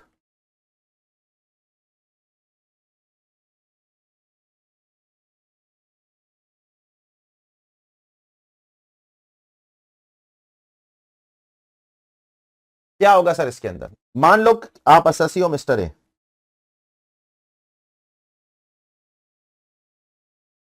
ठीक है, और आपने इन प्रीवियस ईयर 21-22 में कुछ इनकम एस्केप की। इनकम एस्केप की, क्या इनकम एस्केप की? कुछ भी कर सकता हूं मैं, 10 लाख रुपए की इनकम एस्केप कर दी थी। That can be any form. कोई हाउस प्रॉपर्टी की इनकम थी, दिखाई नहीं, कोई सेल्स दिखाया नहीं, कोई एक्सपेंस ज्यादा क्लेम कर लिया, ठीक है, कोई डेप्रिसिएशन ज्यादा ले लिया। इनकम का मतलब रेवेन्यू नहीं होता है बेटा। इनकम का मतलब ऐसा कोई भी काम आपने किया जिसकी वजह से डिपार्टमेंट का नुकसान हुआ। लॉस ज्यादा क्लेम करना इनकम एस्केपमेंट हुआ कि नहीं हुआ? चाहिए? Yes sir. हुआ ना, वो भी तो इनकम एस्केपमेंट। आपने डेप्रिसिएशन ज्यादा क्लेम कर लिया, यूआईडी ज्यादा क्लेम कर लिया, रेवेन्यू कम दिखा दिया, एक्सपेंस ज्यादा क्लेम कर लिया, ये सब इनकम एस्केपमेंट है। ठीक है, अब जैसे ही आपने इनकम एस्केप किया, ये तो सिर्फ आज तो सिर्फ आपको पता है कि आपने चुराया है, ठीक है। अब आगे जाकर मान लो एओ को पता चला, एओ के पास क्या आया? इंफॉर्मेशन आया। सर कहां से आता है इंफॉर्मेशन, उस पर हम लोग बात करेंगे, ठीक है। एओ के पास इंफॉर्मेशन आया कि आपने क्या किया, इनकम को चुराया है। तो अब एओ क्या करेगा? सुनो अभी, अब एओ क्या करेगा? जैसे ही उसके पास इंफॉर्मेशन आया ना बेटा, बोलू, वो आपको एक शो कॉज नोटिस भेजेगा अंडर सेक्शन 148A। ठीक है, क्या भेजेगा? Show cause notice under 148A। क्यों दिया है? ये अपॉर्चुनिटी ऑफ बीइंग हर्ट दे रहा है आपको, ठीक है। उस शो कॉज नोटिस में वो लिखेगा, साफ साफ लिखेगा कि भाई ये फला फला असेट आपने खरीदा था, बताओ पैसा किधर से आया। ये फला फला आपने घर खरीदा था, बताओ पैसा किधर से आया, ठीक है। या बोलेगा आपके टीडीएस में इतना पैसा कटा हुआ है लेकिन आपके रेवेन्यू में इतना दिखा हुआ है, बताओ मिसमैच क्यों है। या बोलेगा आपने जीएसटी में इतना टर्नओवर दिखाया है, इनकम टैक्स में इतना टर्नओवर दिखाया है, बताओ मिसमैच क्यों है। ठीक है, तो आप उसका रिप्लाई कर दो। Is it clear? वो ऑनलाइन ही रिप्लाई होता है आजकल, पोर्टल के अंदर से। तुमको कहीं से अलग से नहीं करना है, पोर्टल में ही रिप्लाई करना है। स्क्रीनशॉट भी अटैच करना है, उधर ही करो, सब कुछ उधर ही। ठीक है, मान लो आपने रिप्लाई कर दिया, असेसी रिप्लाइड। अब दो पॉसिबिलिटी है असेसी के रिप्लाई में, बोलिए ना। Possibility number 1, reply is satisfactory, तो फिर ठीक है, मैटर क्लोज कर दो। यस, और अपने को तो जीवन में आगे बढ़ना है, चैप्टर पढ़ना है, ठीक है। तो अपन सेटिस्फाई कैसे होंगे लाइफ में? वैसे असेसिंग ऑफिसर को पैसा लेना है, टैक्स कमाना है, टैक्स लूटना है, सॉरी, तो वो सेटिस्फैक्टरी नहीं है वो तो, ठीक है। Is not satisfied. Is it clear? अब वो सेटिस्फाइड है या नॉट सेटिस्फाइड है, वो एक ऑर्डर पास करेगा। क्या करेगा? ऑर्डर पास करेगा under section 148A sub section 3। इधर पास करेगा, 48। हाँ, इस सेक्शन का नाम है इंक्वायरी का सेक्शन है। ये सेक्शन क्या कर रहा है? आपकी इंक्वायरी कर रहा है, ठीक है। अभी तक असेसमेंट नहीं हुआ है आपका। इधर देखो, बहुत लंबा कहानी है, पहले प्रोसीजर समझो अच्छे से। तो कहां पहुंचे हम लोग? इनकम चुराया आपने, हाँ चुरा लिया सर। एओ को इंफॉर्मेशन मिला, हाँ मिला। कहां से मिला वो बाद में देखेंगे। कहां से मिल सकता है वो लॉ में लिखा है, 6 सोर्स बताया लॉ ने, वो 6 में से कहीं से भी मिल सकता है, वो पढ़ना पड़ेगा। एओ को जैसे इंफॉर्मेशन मिला तो एओ क्या करेगा? शो कॉज नोटिस भेजेगा, आपको अपॉर्चुनिटी देगा, आप रिप्लाई कीजिए, रिप्लाई सेटिस्फैक्ट्री है तो मैटर क्लोज, ऑर्डर पास कर देगा, और रिप्लाई सेटिस्फैक्ट्री, या रिप्लाई सेटिस्फैक्ट्री नहीं है तो आगे बढ़ेंगे जीवन में। ठीक है, मान लो रिप्लाई सेटिस्फैक्ट्री नहीं है तो अब क्या करेगा, सुनो। अब ये आपको नोटिस भेजेगा, नोटिस अभी तो भेजा था, वो शो कॉज नोटिस था। ठीक है, अब ये दूसरा नोटिस है, इधर देखो इधर देखो इधर देखो, अंडर सेक्शन 148 नोटिस भेजेगा। ठीक है, कौन से सेक्शन में, 148 में। क्या करने के लिए सर, बोलेगा रिटर्न भरो, क्या करो, रिटर्न भरो 21-22 का। ठीक है, आप बोलोगे मैंने पहले भरा था 139 में, भरा होगा हाँ सर, हाँ, 130 Yes, sir. बेटा ठीक से चल रहा है ना वीडियो एकदम, yes हाँ। sir, कोई प्रॉब्लम नहीं है ना, क्योंकि आप लोगों की आवाज आराम आराम से आ रही है। Yes, sir. ठीक है, तो एओ ने बोला कि रिटर्न भरिए जरा, आप बोलोगे नहीं नहीं सर मैंने तो रिटर्न भरा था पहले, 139 1 में भरा था, बस एकदम अच्छे देशभक्त एसएससी की तरह। एओ बोल रहा है फिर से भरो। ठीक है, अब जब रिटर्न भरोगे तो ईमानदारी से दिखा दोगे वो 10 लाख रुपया, कि नहीं दिखाओगे, अब भी नहीं दिखाओगे। ठीक है, मत दिखाओ फिर, तो आप रिटर्न भरो। ठीक है, उसके बाद आपका असेसमेंट होगा। उसके बाद क्या करेगा ये, उसके बाद ये आपको स्क्रूटिनी नोटिस भेजेगा। क्या करेगा, स्क्रूटिनी नोटिस जो नॉर्मली भेजता है 143(2) के अंदर। ठीक है, डॉक्यूमेंट्स मंगवाएगा, इंफॉर्मेशन मंगवाएगा। Is it clear? और ये सब करते करते करते आगे जाकर वो 147 में आपका क्या करेगा, एंड में जाकर एक बताइए ना ऑर्डर पास करेगा। ये बस एक प्रोसीजर मैंने आपको बता दिया। ठीक है, इतना आसान नहीं है जितना आसान दिख रहा है बोर्ड के ऊपर, बट ये प्रोसीजर अगर आपको समझ आ गया ना तो ये चैप्टर में कुछ नहीं है। ठीक है, is this clear to all of you? ठीक है, अभी कोई डाउट्स भी है तो अपने दिल में रखो उसे थोड़ी देर के लिए, बाद में पूछना आराम से, कोई दिक्कत नहीं। ठीक है, अब यहां बहुत सारे सवाल उठेंगे। सर एओ को इंफॉर्मेशन कहां से मिलेगा, लॉ में लिखा है। सर शो कॉज नोटिस कब तक दी जा सकती है? ठीक है, what is the time limit to issue show cause notice, law में लिखा है। सर क्या 21-22 के लिए नोटिस 2040 में दे सकता है ऑफिसर? ऑब्वियसली नहीं दे सकता है, कोई टाइम होगा लॉ के अंदर, यस और नो? और सर फिर बाद में एओ ऑर्डर कब तक पास करेगा 147 में, वो लॉ में लिखा है। सर एसएससी को जो रिटर्न भरने के लिए नोटिस आएगी उसको कितने समय के अंदर रिटर्न भरना होगा, लॉ में लिखा है। ठीक है, तो ये सारी चीजें भी लॉ में लिखी है, तो लॉ पढ़ के ही बता पाऊंगा मैं, ऐसे तो बोल नहीं पाऊंगा। वैसे तो मुझे पता है, लेकिन फिर भी वैसे मैं बोलूंगा तो हवा में मतलब नहीं है, पढ़ के बोलना पड़ेगा। ठीक है, बट ये प्रोसीजर समझ आया आपके, जल्दी बोलो। और एक दो छोटे मोटे सवाल, सर टैक्स रेट क्या लगेंगे उस साल के लिए? सर टैक्स रेट वही लगेगा जो उस साल में था 21-22 का। ठीक है, सर पेनाल्टी क्या लगेगी? पेनाल्टी पे मैं आज साइलेंट हूं, पेनाल्टी का चैप्टर अभी नहीं शुरू कर रहे हम लोग, फिर कभी देखेंगे, आज पेनाल्टी पे ज्यादा बात नहीं करना है। तो ये है आपका इनकम एस्केपिंग असेसमेंट। ओके, ये आपका एक बेसिक प्रोसीजर है। अब इस सेक्शन के अंदर कितने सेक्शन है सर? ये पूरे इनकम एस्केपिंग असेसमेंट के अंदर ध्यान से सुनना प्लीज, सेक्शन 147 से लेकर आपको सेक्शन 153 तक की बातें करनी होगी। ये पूरा प्रोसीजर 7 सेक्शनों में बटा हुआ है। ठीक है, इसमें 147 आपका मेन सेक्शन है, उसके बाद 148 से 153 आपके सपोर्टिंग सेक्शन है। यहां पर कहीं पर स्क्रूटिनी नोटिस दी जा रही है, कहीं पर आपसे शो कॉज नोटिस देकर सवाल पूछा जा रहा है, कहीं पर आपको रिटर्न भरने के लिए बोला जा रहा है। ये सारी बातें यहां पर की गई है। It clear all of you? Please tell me. Yes, sir. तो सबसे पहले मैं आप लोगों के साथ सेक्शन 147 का जो बेयर एक्ट है वो पढ़ना चाहता हूं। ठीक है, मैंने कलर बुक के अंदर पूरा का पूरा बेयर एक्ट ही डाल दिया है, तो ताकि आपको कोई दिक्कत नहीं हो इसके अंदर। इसके बीच में एक छोटा सा छूट गया कुछ, उसको मैं बाद में उठा लेता हूं। ठीक है, मेरे को याद दिला देना। ओके, प्रोटेक्टिव असेसमेंट क्या होता है, और अगले पेज पे था इसलिए मैं छूट गया गलती से, उसमें आता हूं मैं, not very important also. Coming to this section 147, ये बेयर एक्ट ही है पूरा,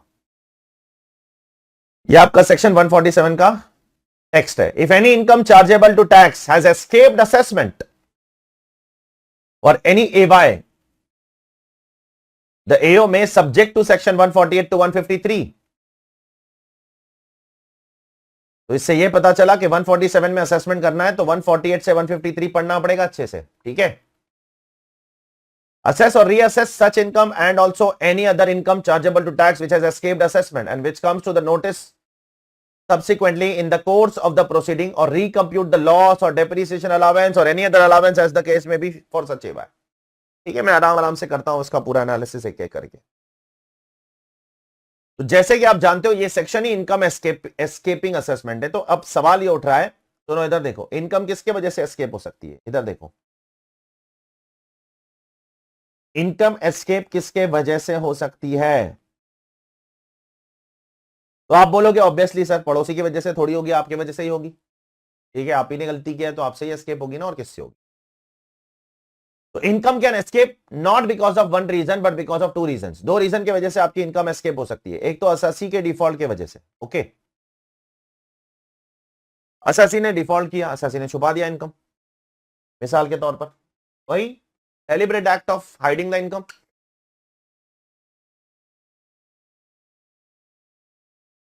ये डेलिब्रेट है या नॉन डेलिब्रेट है, वो किसी के दिमाग में जाके तो कोई देख नहीं सकता है। ठीक है, ए उन्हें पकड़ लिया आपका कोई खर्चा जो आपने जबरदस्ती क्लेम किया था, या कोई इनकम आपने स्किप कर दी थी पीएनएल में, ये उन्हें पकड़ लिया 2 साल बाद। अब आप ये नहीं बोल सकते हो सर मेरा इंटेंशन बिल्कुल नहीं था सर, भूल गया मैं। अब ये सब लॉ में काम नहीं आता है, ठीक है, अब भूल गया, मेरा इंटेंशन नहीं था, ये सब कुछ मैटर नहीं करता है सर। 2 साल बाद उसने पकड़ लिया आपको, अब आपको उस पर टैक्स देना है, पेनाल्टी देना है, इंटरेस्ट देना है, और कुछ नहीं। कितना टैक्स? टैक्स जैसा नॉर्मली लगता है उतना ही। मान लो लाख रुपया छुपाया था, कितना?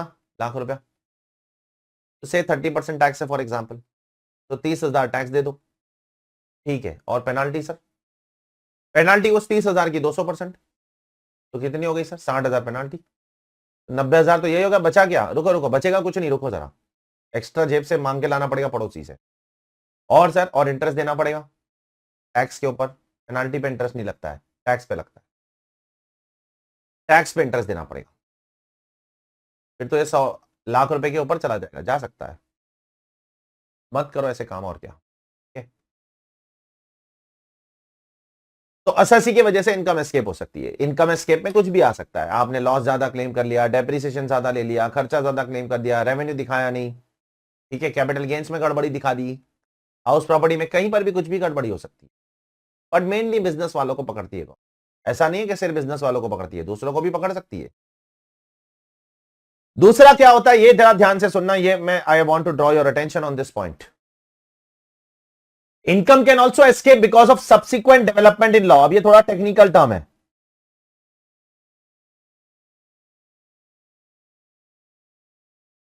लॉ में कोई डेवलपमेंट आया है सब्सिक्वेंटली, उसके वजह से भी हो सकता है कि आपकी इनकम पिछले सालों की एस्केप हो गई है। सर क्या मतलब हुआ इसका? Sir what do you mean by this term subsequent development in law? का मतलब क्या, कहना क्या चाहते हो सर आप?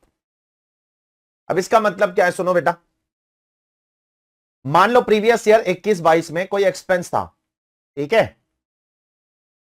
वो आपको अलाउड था 5 लाख रुपए का, आपने उसका डिडक्शन क्लेम कर लिया था। Is it clear? आप कौन हो? मिस्टर ए हो, ठीक है।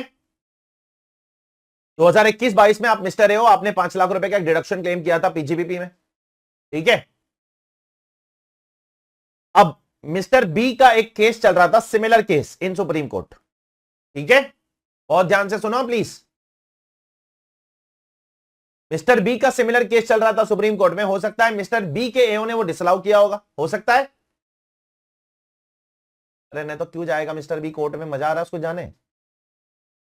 मिस्टर बी के एओ ने उसको डिसअलाउ कर दिया था, तो मिस्टर बी कहां चला गया? अलग अलग अथॉरिटीज के पास जाकर अभी अल्टीमेटली सुप्रीम कोर्ट पहुंच गया है। अब सुप्रीम कोर्ट का जजमेंट आ गया in case of mister B that this expense is disallowed, ठीक है। सुप्रीम कोर्ट ने बोल दिया ये खर्चा डिसअलाउड है। Are you clear? अब मिस्टर बी की तो बैंड बच गई, यस। अब उसके पास कोई रेमेडी नहीं बचती है। अब मेरा आप लोगों से सवाल है, क्या अब मिस्टर ए का एक जो एओ है, मिस्टर ए का जो एओ है, क्या वो भी हरकत में आ सकता है और बोल सकता है कि अरे यार मेरे से भी तो गलती हो गई थी 2 साल पहले, इसको ए को मैंने रिडक्शन दे दिया था 5 लाख रुपए का? यस। ऐसे केसेस में अब मिस्टर ए का जो एओ है वो भी आपका खर्चा डिसअलाउ कर सकता है, ये दूसरे किसी के जजमेंट का रेफरेंस लेकर। तो बोलते हैं सब्सिक्वेंट डेवलपमेंट इन लॉ। आप बोलोगे ऐसे कैसे, मेरे को पूरा बोल देने दो, ठीक है, आपके दिमाग में कुछ डाउट्स होंगे वो सब क्लियर हो जाएंगे, डोंट। आप बोलोगे ऐसे कैसे सर? ऐसे कैसे असेसिंग ऑफिसर कर, ऐसे कैसे सुप्रीम कोर्ट डिसअलाउ कर, देखो सुप्रीम कोर्ट तो डिसअलाउ कर सकता है ना, क्यों नहीं कर सकता है? सुप्रीम कोर्ट डिसअलाउ नहीं कर रहा है, जजमेंट दे रहा है खाली, डिसअलाउ तो एओ ही करेगा। सुप्रीम कोर्ट ने अपना फैसला सुना दिया, इंटरप्रिटेशन ऑफ लॉ कर दिया। आप बोलोगे ऐसे कैसे, अब मिस्टर ए का एओ कैसे हरकत में आ सकता है? मिस्टर ए का एओ इसलिए हरकत में आ सकता है क्योंकि मिस्टर ए के एओ ने पहले गलती की थी। मिस्टर ए के एओ ने गलती की थी क्या नहीं की थी, बताइए। सुप्रीम कोर्ट ने सिर्फ क्या किया है, उस पर्टिकुलर प्रोविजन का करेक्ट इंटरप्रिटेशन बताया है। यस, जो मिस्टर ए के एओ से करते समय गलती हो गई थी, और अभी लॉ में सब्सिक्वेंटली डेवलपमेंट आया है, कोर्ट ने बोला ऐसे खर्चे डिसअलाउ होने चाहिए, तो सारे असेसिंग ऑफिसर्स एक्शन में आ सकते हैं। तो सर ऐसे हम हमारी बैंड बजा देंगे? नहीं, बैंड नहीं बजाएंगे, ऐसे केसेस में आप पे टैक्स लगाएंगे। क्या लगाएंगे? टैक्स लगाएंगे, लेकिन इंटरेस्ट पेनल्टी नहीं लगाएंगे, डोंट वरी। ठीक है? अरे आर यू क्लियर? अरे जवाब दे दो भाई। ऐसे केसेस में आपके ऊपर क्या नहीं लगाएंगे? इंटरेस्ट और पेनल्टी वेव हो जाएगी, उसके लिए स्पेसिफिक प्रोविजन है लॉ के अंदर, डोंट वरी। तो जो भी टैक्स है वो लगाएंगे, और जो इंटरेस्ट और जो पेनल्टी लग रही है वो नहीं लगाएंगे। वो तो सिर्फ आपसे गलती हो रही है, तो ये इसमें आपकी गलती है कोई? बताओ, एओ ने अलाउ कर दिया था तो बताइए ना, मिस्टर ई की गलती है? मिस्टर एओ को डिसअलाउ करना चाहिए था ना, उसका रॉन्ग इंटरप्रिटेशन है, मेरा थोड़ी है। मैंने तो असेसमेंट किया था मेरा, तब क्यों अलाउ किया? फिर नहीं करना चाहिए था। उसने रॉन्ग इंटरप्रिटेशन किया, उसकी सजा मैं क्यों झेलूं? ठीक है, झेल सकते हो आप to the extent of tax, interest penalty आपके ऊपर नहीं लगेगा। Are you clear? बोलिए। तो income can escape because of two reason. Yes, I will take your doubt, just a second Ansh. Assessee के डिफॉल्ट की वजह से हो सकता है 147, टैक्स इंटरेस्ट पेनल्टी सब लगेगा। सब्सिक्वेंट डेवलपमेंट इन लॉ में दो चीज आ सकती है, या तो सुप्रीम कोर्ट का कोई जजमेंट आ गया, या तो कोई रेट्रोस्पेक्टिव अमेंडमेंट आ गया, गवर्नमेंट ने रेट्रोस्पेक्टिवली बोला ये खर्चा डिसअलाउ। Are you clear? सारे एओ हरकत में आ जाएंगे, पकड़ पकड़ के आपका डिसअलाउ करेंगे। ठीक है, एक एक एसएससी को पकड़ पकड़ के उसके सारे खर्चे डिसअलाउ करते बैठेंगे 147 में, लेकिन टैक्स लगाएंगे, इंटरेस्ट पेनल्टी नहीं लगाएंगे। Yes, please ask your doubt. Yes yes yes, इसी में आ जाएगा। ठीक है, ओके बेटा। तो अब सुनो जरा, वापस से आ जाओ सेक्शन के अंदर, ऊपर ऊपर यहां पर। If any income chargeable to tax has what? Escaped assessment for any AY, then the AO may subject to 148 to 153. If any income chargeable to tax has escaped assessment for any AY, the AO may subject to 148 to 153. पूरा पढ़ना पड़ेगा 148 से 153 तक, उसमें से कुछ section redundant है आज की तारीख में। Assess or reassess such income and also any other income chargeable to tax which has escaped assessment and which comes to his notice subsequently. अब मेरा आप लोगों से सवाल है, मान लो आपकी बैंगलोर में एक प्रॉपर्टी है, एओ को पता चल गई आपने छुपाई थी वो, ठीक है, वो नोटिस भेजेगा आपको? बोलिए ना, पूरा ड्यू प्रोसीजर फॉलो करेगा, जो भी प्रोसीजर है। ठीक है, आपका असेसमेंट शुरू हो गया, करेक्ट। अब वो जो बैंगलोर प्रॉपर्टी की इनकम है वो एड बैक करेगा, वो करेगा कि नहीं करेगा? Yes, sir. करेगा। अब उसको असेसमेंट के दौरान कुछ और मिला तो वो एड बैक कर सकता है? Yes, sir. यस, साफ साफ लिखा है सेक्शन के अंदर, पढ़ लो। लिखा है कि नहीं लिखा है? Yes, sir. सब्सिक्वेंटली अगर कुछ मिलता है तो वो भी कर सकता है एड बैक को। आर यू क्लियर और not? Please tell me. Subsequently notice income भी वो एड बैक कर सकता है। ठीक है, अभी हम लोग क्या करते हैं, काम करते हैं, पहले ड्यू प्रोसीजर देखते हैं क्या प्रोसीजर है। तो मेरे को जरा आप लोग रफली बताओ, मैंने आप लोग को रफली तो बता दिया, एओ के पास इंफॉर्मेशन आ गई, अब उसका पहला कदम क्या होना चाहिए? शो कॉज नोटिस भेजना पड़ेगा उसको। ठीक है, तो अब 1 सितंबर से अमेंडमेंट आ गया है, तो अब 1 सितंबर से जो अमेंडेड सेक्शन है वही पढ़ेंगे हम लोग। ठीक है, आर यू क्लियर? क्योंकि अब से वही रेलेवेंट है, पुराना वाला अब रेलेवेंट नहीं रहा। वेयर द एओ हैज, क्या पढ़ रहे हैं हम लोग? शो कॉज नोटिस का section. Where the AO has information, बहुत आराम से पढ़ना, पूरा बैरक्ट है, इसलिए मैं यहीं से पढ़ रहा हूं directly. Where the AO has information which suggests that income chargeable to tax has escaped assessment in case of an assessee. ठीक है, for the relevant AY, he shall before issuing notice under 148. 148 क्या है बेटा? नहीं, 148 क्या था? दोनों, अरे दो सेक्शन, अरे ये रुक जाओ भाई और बहनों, रुक जाओ, ये पूरा स्ट्रक्चर पहले समझो ना यार, नहीं तो कोई मतलब नहीं है पढ़ के यहां से वहां घूमते जाओगे आप। दो नोटिस भेज रहा है वो, पहले कौन सी भेज रहा है? हाँ, और इसके बाद में रिटर्न फाइल कर रिटर्न फाइलिंग करने की नोटिस है ना 148। हाँ, अब वापस से आ जाओ सेक्शन में, ठीक है, जल्दबाजी ना करो, आराम से जरा। Where the AO has what, बोलिए। इन्फॉर्मेशन। ये पूरा नया सेक्शन डाला है इन्होंने, पहले अलग था। मैं थोड़ा बताता हूं आपको पहले कैसा कैसे अलग था, ठीक है, वो बताता हूं, सब बताता हूं how it was different earlier, okay. लेकिन ये पूरा न्यू रीसब्स्टिट्यूट किया है इन्होंने। क्या किया है, पूरा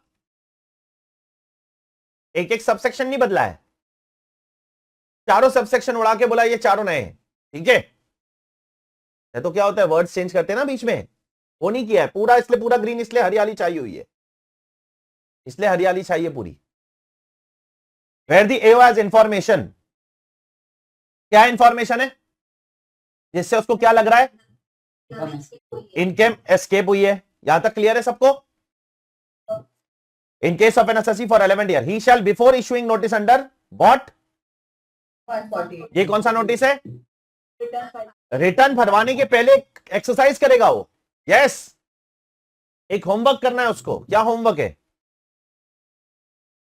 अरे बोलो ना बिना पढ़े, क्या होमवर्क है। opportunity of being heard, provide an opportunity of being heard to such assessee, okay, by serving him upon him a notice to show cause as to why a notice under 148 should not be issued in his case। वो आपसे पूछेगा कि आपको हम 148 की notice क्यों ना भेजे, हाँ, आपसे हम रिटर्न क्यों नहीं भरवाए। आर यू क्लियर, लॉजिकली समझो, इसमें कुछ भी रटने जैसा नहीं है, पे कुछ भी याद करने जैसा नहीं है, पूरा बेसिक कॉमन सेंस पे चल रहा है ये पूरा प्रोविजन। पढ़ो आगे। And such notice to show cause, मतलब कौन सी नोटिस की बात चल रही है, 148A की, ठीक है। Shall be accompanied by the information, notice में आपको क्या लिखना पड़ेगा, आप मुझे बताओ, आप कोई इंफॉर्मेशन के बेसिस पर ही आगे बढ़ रहे हो ना, हाँ सर। कि हवा में तीर मार रहे हो, लग गया तो लग गया, ऐसा कर सकते हो क्या 147 आप, नहीं, कुछ इंफॉर्मेशन तो होनी चाहिए ना आपके पास, इसने कुछ चुराया, हाँ, तो वो इंफॉर्मेशन आपको किस में दिखानी पड़ेगी, शो कॉज नोटिस में डालनी पड़ेगी कि हमको ये पता चला आपके बारे में, ठीक है। Are you clear, which suggests that income chargeable to tax has escaped assessment, ठीक है। तो इस पैराग्राफ बाय पैराग्राफ बात करेंगे। एओ के पास क्या है, क्या इंफॉर्मेशन है, इनकम एस्केप असेसमेंट। अब उसको असेसमेंट करने के लिए 148 की नोटिस भेजनी पड़ेगी, है ना, रिटर्न भरवाना पड़ेगा ना ससी से, हाँ सर। लेकिन उससे पहले उसको क्या करना पड़ेगा, अपॉर्चुनिटी देनी पड़ेगी, और उस अपॉर्चुनिटी ऑफ बीइंग हर्ड वाले नोटिस के अंदर इसको इंफॉर्मेशन भी डालना पड़ेगा। जल्दी बोलो, ये सब चीज करनी पड़ेगी, ठीक है। अब नोटिस किसके पास चली गई, कौन सी नोटिस, शो कॉज नोटिस। अभी तक रिटर्न भरने की नोटिस नहीं गई है, ठीक है, वो तो अभी डिसाइड होगा केस फिट है कि नहीं है, यस, हाँ, उस पे आते हैं हम लोग। On receipt of the above notice the assessee may furnish reply with in such period as may be specified in the notice. तो कितने दिन में असेसी रिप्लाई करेगा, वो नोटिस में दिया गया रहेगा, इन्होंने इसका टाइम लिमिट ही निकाल दिया, ठीक है। पहले था पुराने लॉ में जो 30 सितंबर तक 31 अगस्त तक एप्लीकेबल था, इसमें टाइम लिमिट था मिनिमम 7 डेज मैक्सिमम 30 डेज, कितना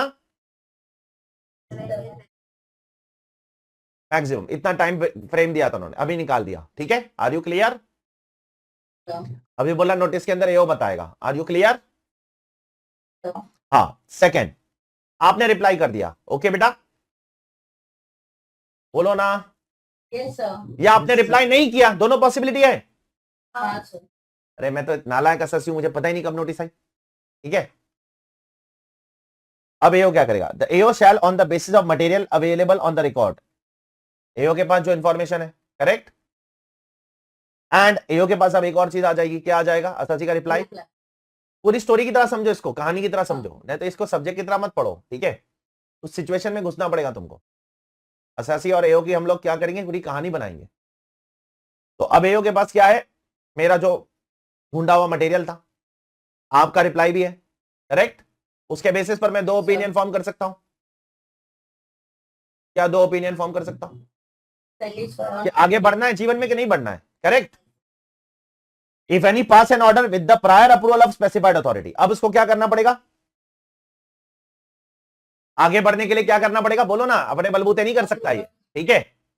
ऐसे तो असेसिंग ऑफिसर पकड़ पकड़ के आज कंटाल आ रहा है तो चलो इसको परेशान करते, यस, चलो अब कोई काम धंधा नहीं है तो इसको परेशान करते, चलो ये पड़ोसी वाला है बहुत परेशान करता है, ऊपर ऊपर रहता है हमारे, बड़ा परेशान करता है हमको, चलो इसको नोटिस भेजते। ऐसे थोड़ी कर सकते हो तुम, खुला हथियार थोड़ी दिया गया तुम्हें। स्पेसिफाइड अथॉरिटी से और फिर डिटरमाइन करो whether it is a fit case to issue notice under 148। Is it clear all of you, please tell me, ठीक है। तो ये 3 सबसेक्शन सबको क्लियर हो गए, जल्दी बोलो। Yes, sir. अब ये जो सबसेक्शन 3 देखो, ये सबसे भयानक अमेंडमेंट किया है गवर्नमेंट ने यहां पर, सबसे भयानक। इसमें क्या था मालूम, 31 अगस्त तक, सुनो, the AO shall pass an order, बाकी सब सेम था, with in 1 month from the end of the month in which the reply is receive from the SSC, ठीक है। अभी क्या लिखा है,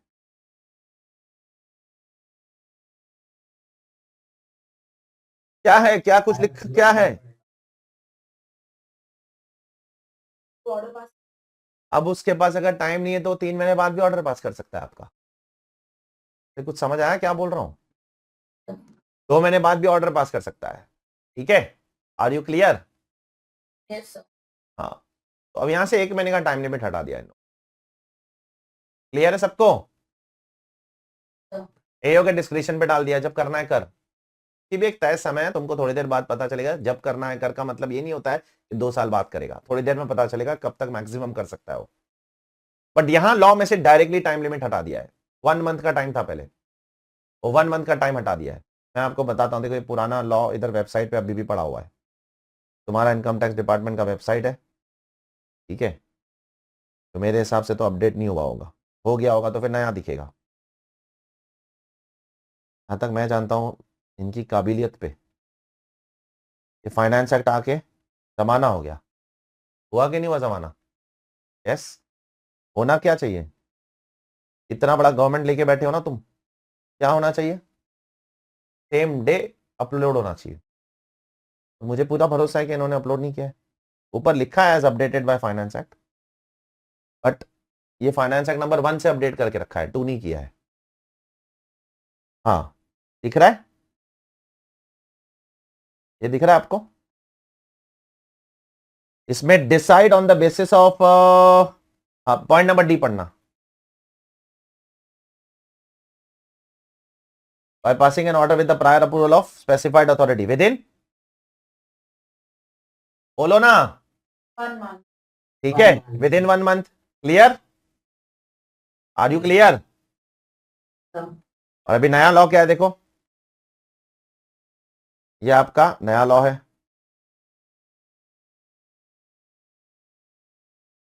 देखो इस तरीके से हम लोग अपनी किताब में अमेंडमेंट करते हैं, ये आपके सारे सेक्शन है जिसमें अमेंडमेंट्स आए हैं, देखो देखो आपको दिखेगा जो जो पढ़ लिया आपने, पॉइंट नंबर 11 पढ़ना, हुआ है अमेंडमेंट सेक्शन 28 में, हाउस प्रॉपर्टी वाला, रेजिडेंशियल हाउस प्रॉपर्टी, सेक्शन 36 में अमेंडमेंट हुआ है 14%, 10 का 14, Yes, sir. सेक्शन 40 में अमेंडमेंट हुआ है book profit, book profit change हुआ है ना, अरे 6 लाख Yes, हाँ sir. हाँ हुआ है कि नहीं हुआ है बताइए। हाँ इस तरीके से we have done all the amendments, ये एक एक सेक्शन का इंप्लीकेशन हम चेक करते हैं हर एक सेक्शन के अंदर, और फिर बाद में क्वेश्चन बैंक के अंदर तो वो तो अलग ही कहानी है, वो तो पॉसिबल ही नहीं है इतना, मतलब दिमाग खराब करने हैं, क्वेश्चन बैंक में तो हर एक क्वेश्चन के अंदर हमको ये 87 अमेंडमेंट्स का इंप्लीकेशन चेक करना पड़ता है, कोई भी सेक्शन का कोई भी क्वेश्चन में इंप्लीकेशन आ सकता है। अब देखो यहां पर 148 ए दिख रहा है आपको, हाँ. Point number 44 correct. 44. Yes, sir. तो अगर आप ये गवर्नमेंट की यहाँ पर जाओगे, ये कौन सा amendment in section 11 left hand side पे लिखा होगा, amendment in section 112A 115 AD, ने को कौन सा देखना है, 48. 148 ए देखना है, दिख रहा है, हाँ. एक सेकंड रुक जाओ जरा, हाँ ये 148 ए यहां से चालू होता है, ये देखो सब सेक्शन 1 अभी जो पढ़ा आपने, ठीक है,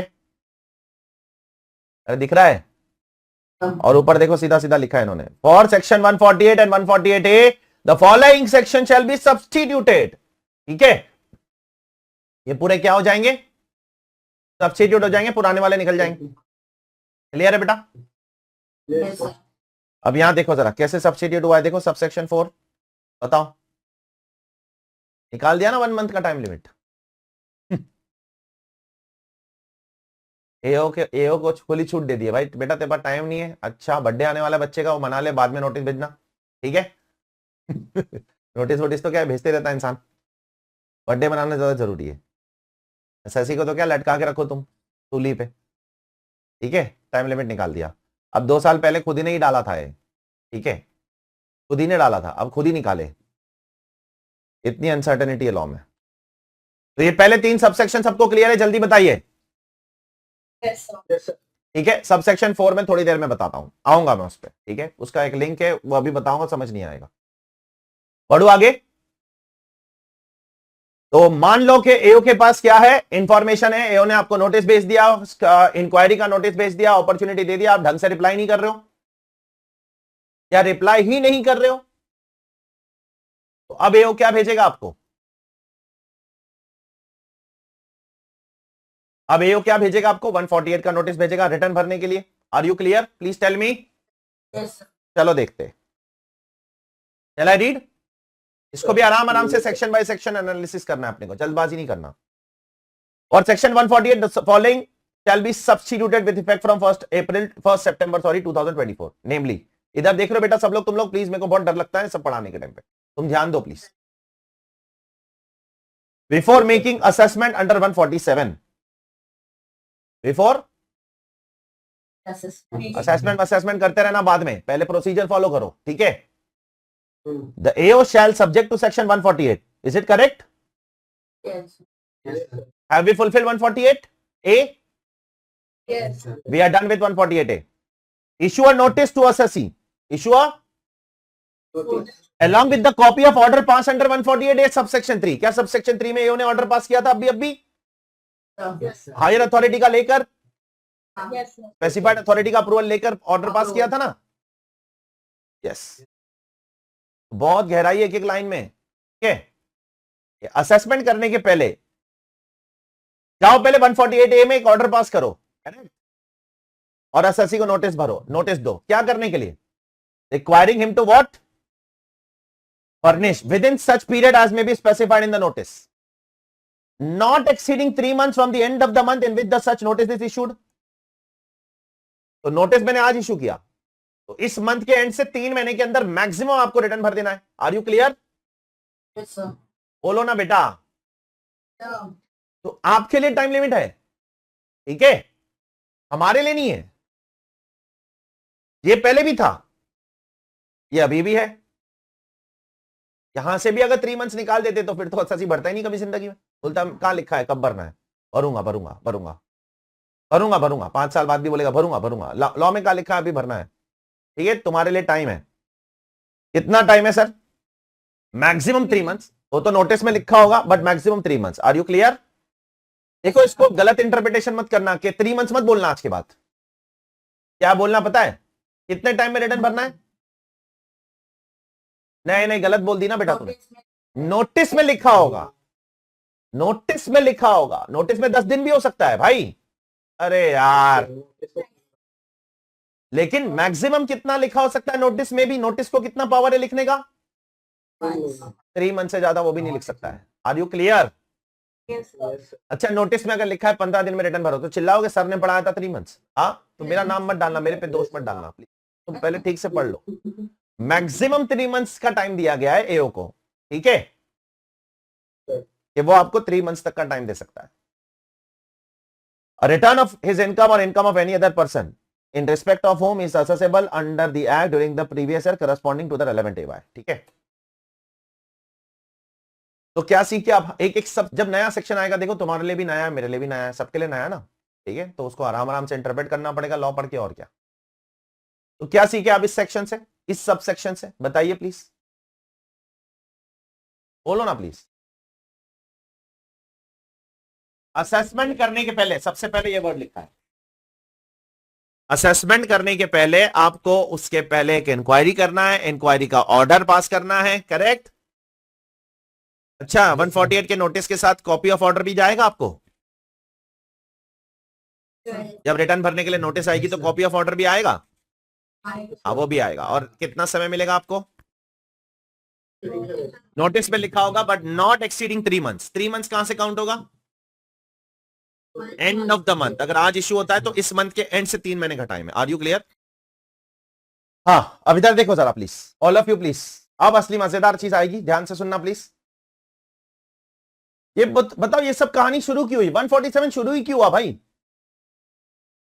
हाँ, एओ ने ये शुरू ही क्यों किया 147 मेरे अगेंस्ट, किसी के भी अगेंस्ट? उसके पास इंफॉर्मेशन थी, करेक्ट और नॉट? नहीं तो कुछ होता ही नहीं था, करेक्ट? हर किसी के लिए करेगा क्या 147? हाँ, अच्छा मुझे बताओ, इंक्वायरी नोटिस भेजने के पहले उसके पास इंफॉर्मेशन होना चाहिए कि नहीं होना चाहिए? यहां तक के इंक्वायरी नोटिस के अंदर इंफॉर्मेशन मेंशन करना चाहिए कि नहीं मेंशन करना चाहिए? इंक्वायरी नोटिस में मेंशन करना जरूरी है ना? तो इसीलिए यहां पर भी लिखा है, no notice under this section shall be issued unless there is an information with the AO which suggests that income chargeable to tax has escaped assessment in case of the assessee for the relevant AY. अब ये जो phrase है ना, बहुत ध्यान से सुनो बेटा प्लीज सब लोग। आर यू लिसनिंग बेटा, all of you? Yes, sir. ये एक सेकेंड, ये फ्रेज है ना, ये फ्रेज को बहुत दिमाग में अच्छे से रखो। ये फ्रेज अभी अच्छे से याद रखो। There is an information with AO which suggests that income chargeable to tax has escaped assessment. ये फ्रेज बहुत ज्यादा इंपॉर्टेंट है हमारे लिए, बहुत ही ज्यादा इंपॉर्टेंट। इस फ्रेज का मतलब क्या है sir? What do I mean by this phrase? तब तक AO नोटिस नहीं भेज सकता है जब तक there is an information with the AO। मेरे पास कोई इंफॉर्मेशन है, ठीक है, मेरे पास कोई कागज है, मेरे पास कोई कागज है, उसमें कुछ इंफॉर्मेशन है जो मुझे सजेस्ट कर रहा है। क्या सजेस्ट कर रहा है? अरे क्या सजेस्ट कर रहा है? असेसी ने इनकम एस्केप की है कुछ। अब ये जो फ्रेज दिख रहा है आपको, जो ब्रैकेट में डाला हूं मैंने, can you please repeat this phrase for me? There is information with home? With the assessing officer which suggests that assessee has escaped income for the relevant AY, correct? अब ये इंफॉर्मेशन उसको कहां से मिलती है? ये इंफॉर्मेशन उसको कहां से मिली है? उसके लिए गवर्नमेंट ने एक एक्सप्लेनेशन क्रिएट किया है नीचे इन सबसेक्शन 3। अरे are you able to understand? तो पढ़ू मैं अभी, मुझे बताओ क्या ये इंफॉर्मेशन उसके लिए 148A और 148 दोनों के लिए रेलेवेंट है कि नहीं है? तो अब उसको कहां से मिलता है ये इंफॉर्मेशन? चलो पढ़ते हैं। 6 पॉइंट है इसमें, ये 6 में से उसको कहीं एक से मिला होगा तो उसको 147 का हथियार मिल जाएगा। Are you able to understand? For the purpose of this section, that is 148 and 148A, that is your inquiry section, the information with the AO which suggests that income chargeable to tax has escaped assessment means what? Means point number 1. Shall I read? पहला point, any information in the case of the assessee for the relevant AY in accordance with the risk management strategy formulated by the board from time to time. इसका मतलब क्या है sir? बहुत technical point है ये। अगर CBDT ने अपनी तरफ से मेहनत करके कोई सिस्टम बनाया है जिससे उनको कोई इंफॉर्मेशन मिल रहा है और वहां से वो इंफॉर्मेशन उसको मिलता है, तो ये माना जाएगा that it is an information with the AO which suggest that income chargeable to tax has escaped assessment. देखो, यहां से इंफॉर्मेशन मिलने का मतलब ये नहीं है कि आपने इनकम चुरा लिया, नहीं नहीं, ये सिर्फ सजेस्ट कर रहा है एओ को क्या करने के लिए कि आगे बढ़ भाई, आगे बढ़, जरा इंक्वायरी नोटिस तो भेज इसको, इससे जरा डिटेल तो मांग कि कहां से लाया इसने 1 करोड़ रुपए का घर। आईटीआर तो भरता नहीं है जिंदगी में कभी, 1 करोड़ का घर कहां से आ गया? फिर वो बोलेगा मैं नॉन रेसिडेंट हूं, मैं तो बाहर ही कमाता हूं। ठीक है, तो फिर माफ कर दिया जाओ। तो ये पॉइंट नंबर 1 में इंफॉर्मेशन कहां से आ रहा है सीबीडीटी के पास? Statement of financial transaction, SFT. अरे are you able to understand? Yes, sir. AIS. SFT, ये उसकी बात कर रही है। Is it a risk management strategy? CBDT ने अपना रिस्क कम करने के लिए, risk of what? Risk of escapement of income कम करने के लिए बनाया ना ये सब कुछ। अरे भाई टैक्स की चोरी को रोकने के लिए बनाया कि नहीं बनाया है? और रिस्क है ना सीबीडीटी के लिए, टैक्स की चोरी एक को कम करने के लिए बनाया। रिस्क मैनेजमेंट स्ट्रेटेजी है सीबीडीटी का हो, वहां से हमको इंफॉर्मेशन मिला है। Is everyone clear with this? Please tell me. तो एसएफटी में अगर कोई इंफॉर्मेशन रिफ्लेक्ट फ्लैग हो जाता है, क्या हो जाता है? क्या एओ आपको 148 ए का इंक्वायरी नोटिस भेज सकता है? ठीक है, फिर आप जेन्युइन रिप्लाई करो, छोड़ देगा। ठीक है। Second point, any audit objection that the assessment in the case of the assessee for the relevant AY has not been made in accordance with the provision of the act। मुझे बताओ audit report के अंदर लिखा हो सकता है CA की? अरे बोलिए ना भाई कि एसएससी ने ये खर्चा चला। कोई भी ऑडिट ऑब्जेक्शन, टैक्स ऑडिट नहीं बोला है, any audit objection can be stat audit also, yes और नो? वहां से पता चला है कंपनी ने स्टैट ऑडिट फाइल किया, स्टैट ऑडिट में ऑडिटर ने कुछ एडवर्स रिमार्क पास किया है with respect to revenue, company का रेवेन्यू में गड़बड़ है। ठीक है, कंपनी के पास एक्सपेंडिचर्स है लेकिन एक्सपेंडिचर्स के प्रॉपर इनवॉइसेस नहीं है, वो बैंड बजा सकता है तुम्हारी। Is it clear? बढ़ो आगे। Yes, sir. तो पहला क्या था, कहां से इंफॉर्मेशन मिल रहा है आपको? Risk management. Of CBDT. Second कहां से मिल रहा है? ऑडिट। तीसरा, any information received under an agreement under section 90 and 90A। Sir ये क्या है sir? Double taxation avoidance agreement. पहले भी इसका रेफरेंस दिया मैंने आपको। अब सीबीडीटी को कहां से इंफॉर्मेशन मिल रहा है? फॉरेन टैक्स अथॉरिटीज से। Are you clear? तो वो आपको नोटिस भेज सकते हैं 148A के अंदर, और फिर आपको रिप्लाई करना है opportunity of being heard.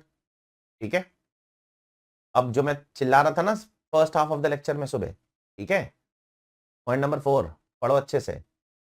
Any information made available to the AO under the scheme notified under 135A। क्या था 135A में बताइए? फेसलेस इंफॉर्मेशन कलेक्शन, असेसमेंट नहीं था वो। क्या क्या था उसके अंदर? कौन कौन से सेक्शन में 135A नीचे लिखा था? घड़ी घड़ी बोलो। इंफॉर्मेशन कॉल करना है। मुझे बताओ एओ ने आपसे, सुनो ना कैसे, देखो कैसा पूरा हथियार बना रहा है, पूरा षड्यंत्र कैसे रच रहा है सरकार। पहले आपको 133 में नोटिस आ रही है, करेक्ट? Yes, sir. वहां से इंफॉर्मेशन आ रहा है, करेक्ट? हाँ. Yes, sir. अब उस इंफॉर्मेशन से कोई खिचड़ी बनी, करेक्ट? हाँ. तो एओ क्या करेगा बताओ इसके बाद? कौन सी नोटिस बोलो जरा सब लोग? 148 नहीं भेजेगा। वही तो पॉइंट नंबर 4 में लिखा है कि अगर यहां से इंफॉर्मेशन मिलता है तो 148A की नोटिस भी भेजना जरूरी नहीं है, डायरेक्टली 148 भेजो। अरे ये एक एक्सेप्शन क्रिएट करके रखा है यहां पर। अरे आर यू क्लियर? ये पकड़ पकड़ के क्वेश्चन बनाया था इंस्टीट्यूट ने, लास्ट अटेम्प्ट में क्वेश्चन बनाया था इंस्टीट्यूट, इनको पकड़ पकड़ के। ये एक ही एक्सेप्शन है, बाकी कहीं छह जगह से इंफॉर्मेशन मिल रही है, करेक्ट? तो 5 जगह से अगर इंफॉर्मेशन मिल रही है ना, ये इंक्वायरी प्रोसीजर करना मैंडेटरी है, ये छठे से मैंडेटरी नहीं है। Is it clear? Yes, sir. Absolute clarity है बेटा सबको? Yes, sir. इजी है, कुछ नहीं है, टेंशन मत लो, बस ये 2 सेक्शन संभाल ली, बाकी आगे तो वैसे भी कुछ भी नहीं है। ठीक है, और वैसे भी ये 2 सेक्शन, हाँ मैं बता रहा हूं एक बार और। जनरली अगर इंफॉर्मेशन मिलेगा तो अगला कदम क्या होता है योगा? इंक्वायरी करेगा, इंक्वायरी करेगा। ठीक है, जैसे ऑडिट ऑब्जेक्शन मिला तो पहले इंक्वायरी करेगा, ऑडिट ऑब्जेक्शन सही है गलत है। रिस्क मैनेजमेंट स्ट्रेटजी एसएफटी में रिफ्लेक्ट हुआ तो ऑडिट ऑब्जेक्शन, रिस्क मैनेजमेंट अगर रिफ्लेक्ट हो रहा है तो पहले ऑडिट, तो 148A में इंक्वायरी करेगा आपकी। टीटीडब्ल्यूए में कुछ इंफॉर्मेशन मिला, करेक्ट, तो पहले 148A की इंक्वायरी करेगा वो आपकी। वॉल्यूम बंद रखो बेटा। लेकिन अगर 135A में एओ ने कुछ इंफॉर्मेशन कलेक्ट किया है आपसे, 135A में जो 3-4 सेक्शन थे, 133 में कलेक्ट किया है, 133B में कलेक्ट किया है, करेक्ट, 133C में कलेक्ट किया है, या 134 में वो इंस्पेक्ट किया है रजिस्टर तुम्हारा, वहां से कुछ इंफॉर्मेशन मिला है, करेक्ट? तो भाई वो प्रोसीजर में देखो, कॉमन सेंस है, वो प्रोसीजर में आपसे वार्तालाप हुआ होगा कि नहीं हुआ होगा?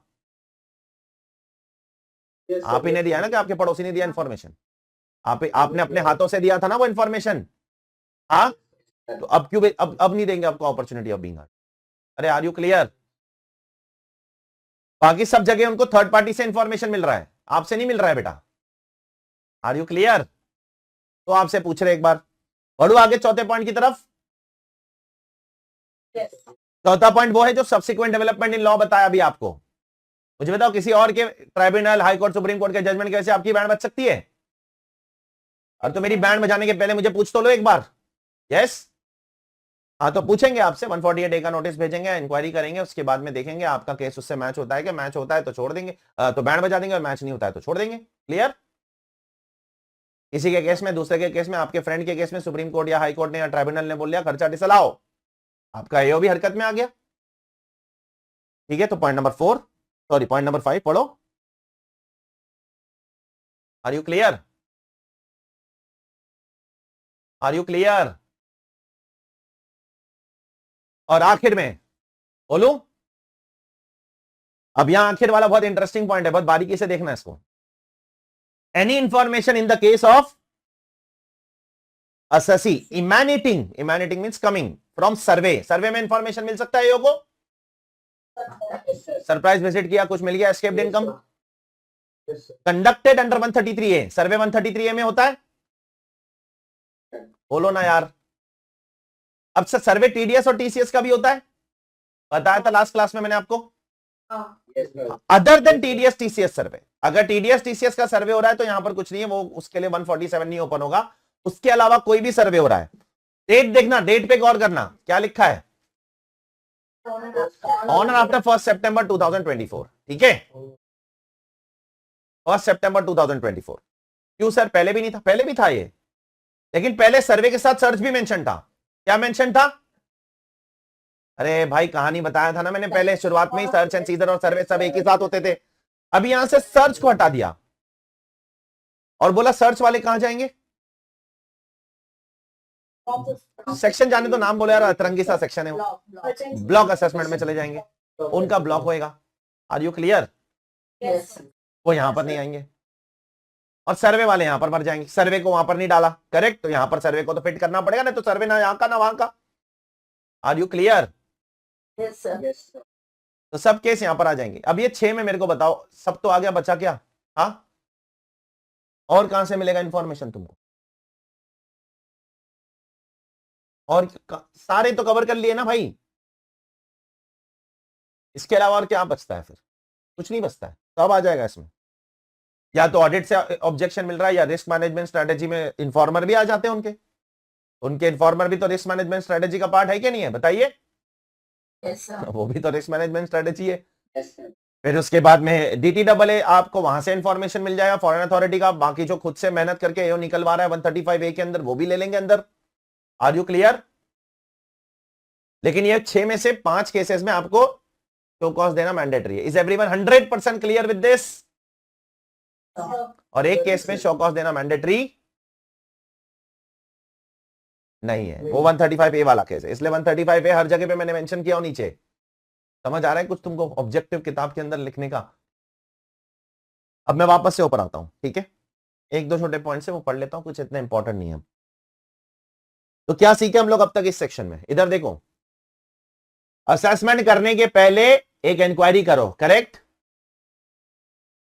इंक्वायरी का ऑर्डर पास करो, करेक्ट, Yes. फिर असेसी को बोलो रिटर्न भरने, जिसमें मैक्सिमम आप 3 महीने का समय दे सकते हो, correct.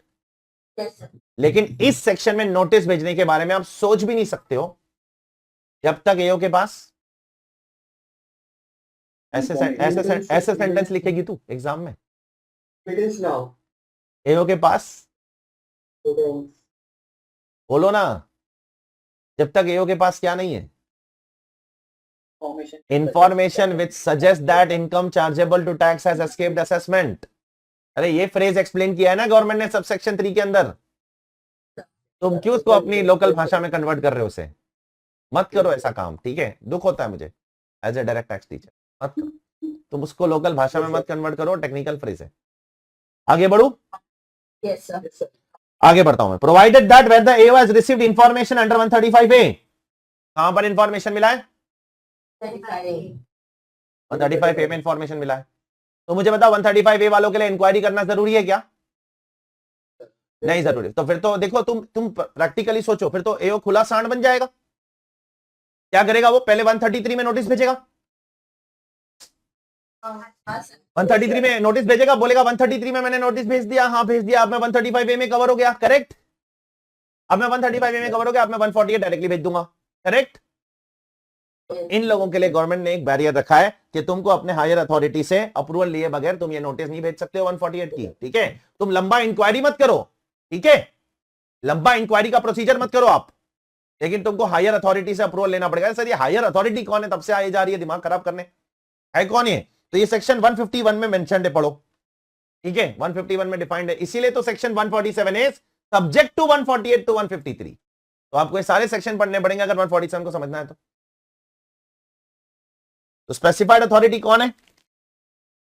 Additional commissioner, additional director, joint commissioner, joint director, ठीक है। ये चार स्पेसिफाइड अथॉरिटी, इनसे अप्रूवल लेना पड़ेगा। ये को खुला सांड नहीं हो, तोड़ दिया बस जाओ पकड़ के लपको किसको भी, ठीक है। आप पूछ, क्या पूछ रहे हैं आज? डाउट है। हाँ हाँ पूछ बिंता, जल्दी पूछ। हाँ हाँ बोल। तो ये यहाँ पे हर सेक्शन के आगे लिखा है विद इफेक्ट फ्रॉम 1 सितंबर, तो इसका मतलब ये हुआ कि 1 सितंबर 24 के बाद की मुझे कोई भी इंफॉर्मेशन जो किसी भी असेसमेंट ईयर की हो सकती है, पहले के भी हो सकती है, तो ये पहले की भी हो सकती है, यस डेफिनेटली पहले की ही होगी ना, अभी इस साल की तो नहीं हो सकती, इस साल तो खत्म होने से पहले। तो मतलब 1 सितंबर से तुमको अगर किसी को भी नोटिस भेजना है तो इसी सेक्शन के हिसाब से भेज, ठीक है, पुराने वाले के हिसाब से नहीं भेजना। और 1 सितंबर के पहले अगर कोई नहीं, तो उसके लिए तुमने फिर 31 अगस्त तक अपना काम कर दिया है तुमने, ठीक है। इसलिए गवर्नमेंट बहुत, अभी तुमको आगे पता चलेगा, पहले 10-10 साल तक का टाइम लिमिट था इस सेक्शन में, कितना 10-10 साल तक, अभी गवर्नमेंट ने 5 साल कर दिया मैक्सिमम। इसलिए मैंने बोला ना शुरुआत में थोड़ा रिलैक्सेशन भी दिया है गवर्नमेंट ने इस सेक्शन में, यस। जो जिसको नोटिस चलेगी 31 अगस्त तक, ठीक है, ये वाली नोटिस 148 की नोटिस जिसको चलेगा 31 अगस्त तक, वो सब पुराने प्रोविजन से गवर्न होंगे, ठीक है। और अब से जिसको भी नोटिस जाएगी वो सब नए प्रोविजन से गवर्न होंगे, ठीक है, जिसमें मैक्सिमम 5 साल से ज्यादा आपका केस नहीं खुलेगा। अभी वो कितने साल खुलेगा वो अगला सेक्शन है, 149 में लिखा है वो, ठीक है, वो पढ़ते हैं हम लोग। उसके अलावा ये थी 140 सेकंड लाइन और रीअसेसमेंट का मतलब ये होता है कि अगर पहले तेरा असेसमेंट हो चुका है, ठीक है, and he is doing for the second time, then it can be termed as a reassessment, ठीक है। प्रोविजन अलग है क्या? नहीं, प्रोविजन दोनों के सेम है, बट वो लैकुने नहीं होना चाहिए, लॉ के अंदर एक मिस्टेक नहीं होनी चाहिए वर्डिंग्स में, इसलिए गवर्नमेंट ने दोनों शब्दों को बहुत बारीकी से यूज किया। पहली बार हो सकता है 147 जिंदगी का पहला असेसमेंट है, हो सकता है, हो सकता है पहले हुआ ही नहीं, yes sir पहले 143 हुआ ही नहीं, हो सकता है ना, रेगुलर असेसमेंट हुआ है तो फिर वो असेस होगा। ये जिंदगी का दूसरा असेसमेंट है, या 147 दूसरी बार हो रहा है, एक बार एओ ने ढूंढा उसको कुछ मिला नहीं, दूसरी बार कर रहा है, ऐसा तो कोई लिखा नहीं ना एक ही बार कर सकते हो, हाँ 2 बार भी कर सकते हो, 3 बार भी कर सकते हो, 4 टाइम लिमिट के अंदर जितनी बार करना है करो, ठीक है। इसलिए गवर्नमेंट ने ये 2 शब्दों का यूज किया, असेस और रीअसेस, ये बहुत पहले से, ये पुराने लॉ में भी था, ये 2003 के पहले भी था, ये पहले से ही ऐसे ही वर्ड्स है, इसमें कभी चेंज नहीं हुआ। और सेक्शन अरेंजमेंट आगे भी 140 हो रहा है, पर वो बाद में 47 वो इसलिए हो रहा है, मैं तेरे को रीजन बता, क्योंकि 148 जो है ना, इसने पूछा ये सेक्शन का अरेंजमेंट ऐसा क्यों है, क्योंकि जो 148 ए है ना, ए ये 2021 में पहली बार आया। इंक्वायरी का सेक्शन कॉन्सेप्ट ही नहीं था पहले। पहले क्या कॉन्सेप्ट था, मैंने आपको बताया, एओ के पास क्या होना चाहिए, पुख्ता सबूत, रीजन टू बिलीव, तो इंक्वायरी करने की जरूरत नहीं होती थी पहले, ठीक है। इंक्वायरी का कॉन्सेप्ट इन्होंने 2021 में डाला, तो अब सेक्शन को रीशफल नहीं कर सकते लोग आगे पीछे, इसलिए 148 के बाद इन्होंने एक नया सेक्शन डाल दिया 148A, नहीं तो पूरा सेक्शन बदलना पड़ेगा इनको आगे पीछे करके।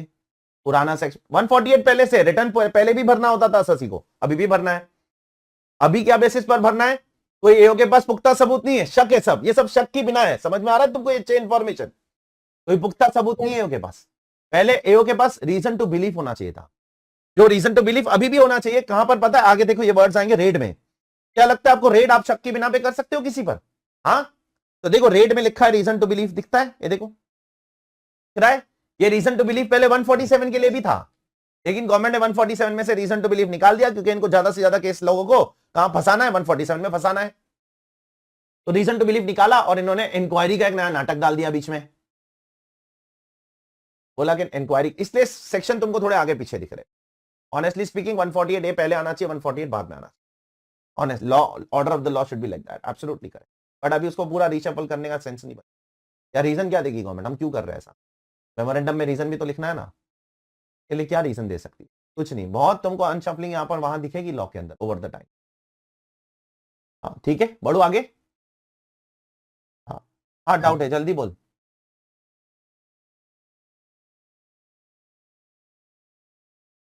उससे कुछ नहीं होने वाला है, डिस्क्लोज कर दिया तो कोई बहुत बड़ी बात नहीं किया मैंने, वो तो मेरा काम है डिस्क्लोज करना, वो तो ये नहीं बताया। ठीक है, तो भी आप आगे प्रोसीडिंग तो आगे बढ़नी ही है ऑब्वियसली।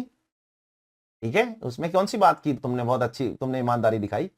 तुम पहले ईमानदारी दिखाना था ना अपडेटेड रिटर्न भर के, क्यों नहीं भरा? या रिवाइज रिटर्न भर के दिखाना था, करेक्ट और नॉट?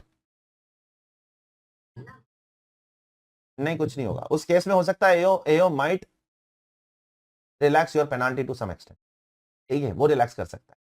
बट टैक्स में और इंटरेस्ट में तो कोई छूट नहीं है, और पेनाल्टी में भी छूट नहीं है, रिलैक्सेशन मिल सकता है। 200% नहीं लगाएगा वो, 50% लगाएगा, ठीक है, वो हो सकता है। बाकी आपको छूट नहीं मिलने वाली, कहीं एब्सोल्यूट छूट नहीं मांगना, ठीक है। एक लास्ट चीज है इसके अंदर, एक फॉर्मेलिटी है, वो पढ़ लेता हूं। The return shall be furnished in prescribe form, government form prescribe करेगी, ठीक है। And it will be a return furnished under 139 only, ऐसा माना जाएगा कि आपने कहां भरा ये रिटर्न, बोलिए 139। फिर वो जो प्रोसीजर है वो ड्यू प्रोसीजर लॉ फॉलो करेगा, दैट इज स्क्रूटिनी नोटिस भेजेगा, आपसे सवाल पूछेगा, एक्सेट्रा एक्सेट्रा, ठीक है। अच्छा, अगर आपने रिटर्न नहीं फाइल किया टाइम पे, हो सकता है नालायक या ससी, बोलिए नालायक तो हर किस्म के हो सकते हैं, किसी भी स्टेज पे इंसान नालायक पंथी कर सकता है, मरते मरते भी कर सकता है, यस। अरे बताइए ना, इतनी नोटिस आ गई है कि यहां तक गले तक पानी आ चुका है, सर तक पानी आ चुका है, के बाद भी आपको बोल रहे हो आप तैरना है आपको, ठीक है, तैरो फिर।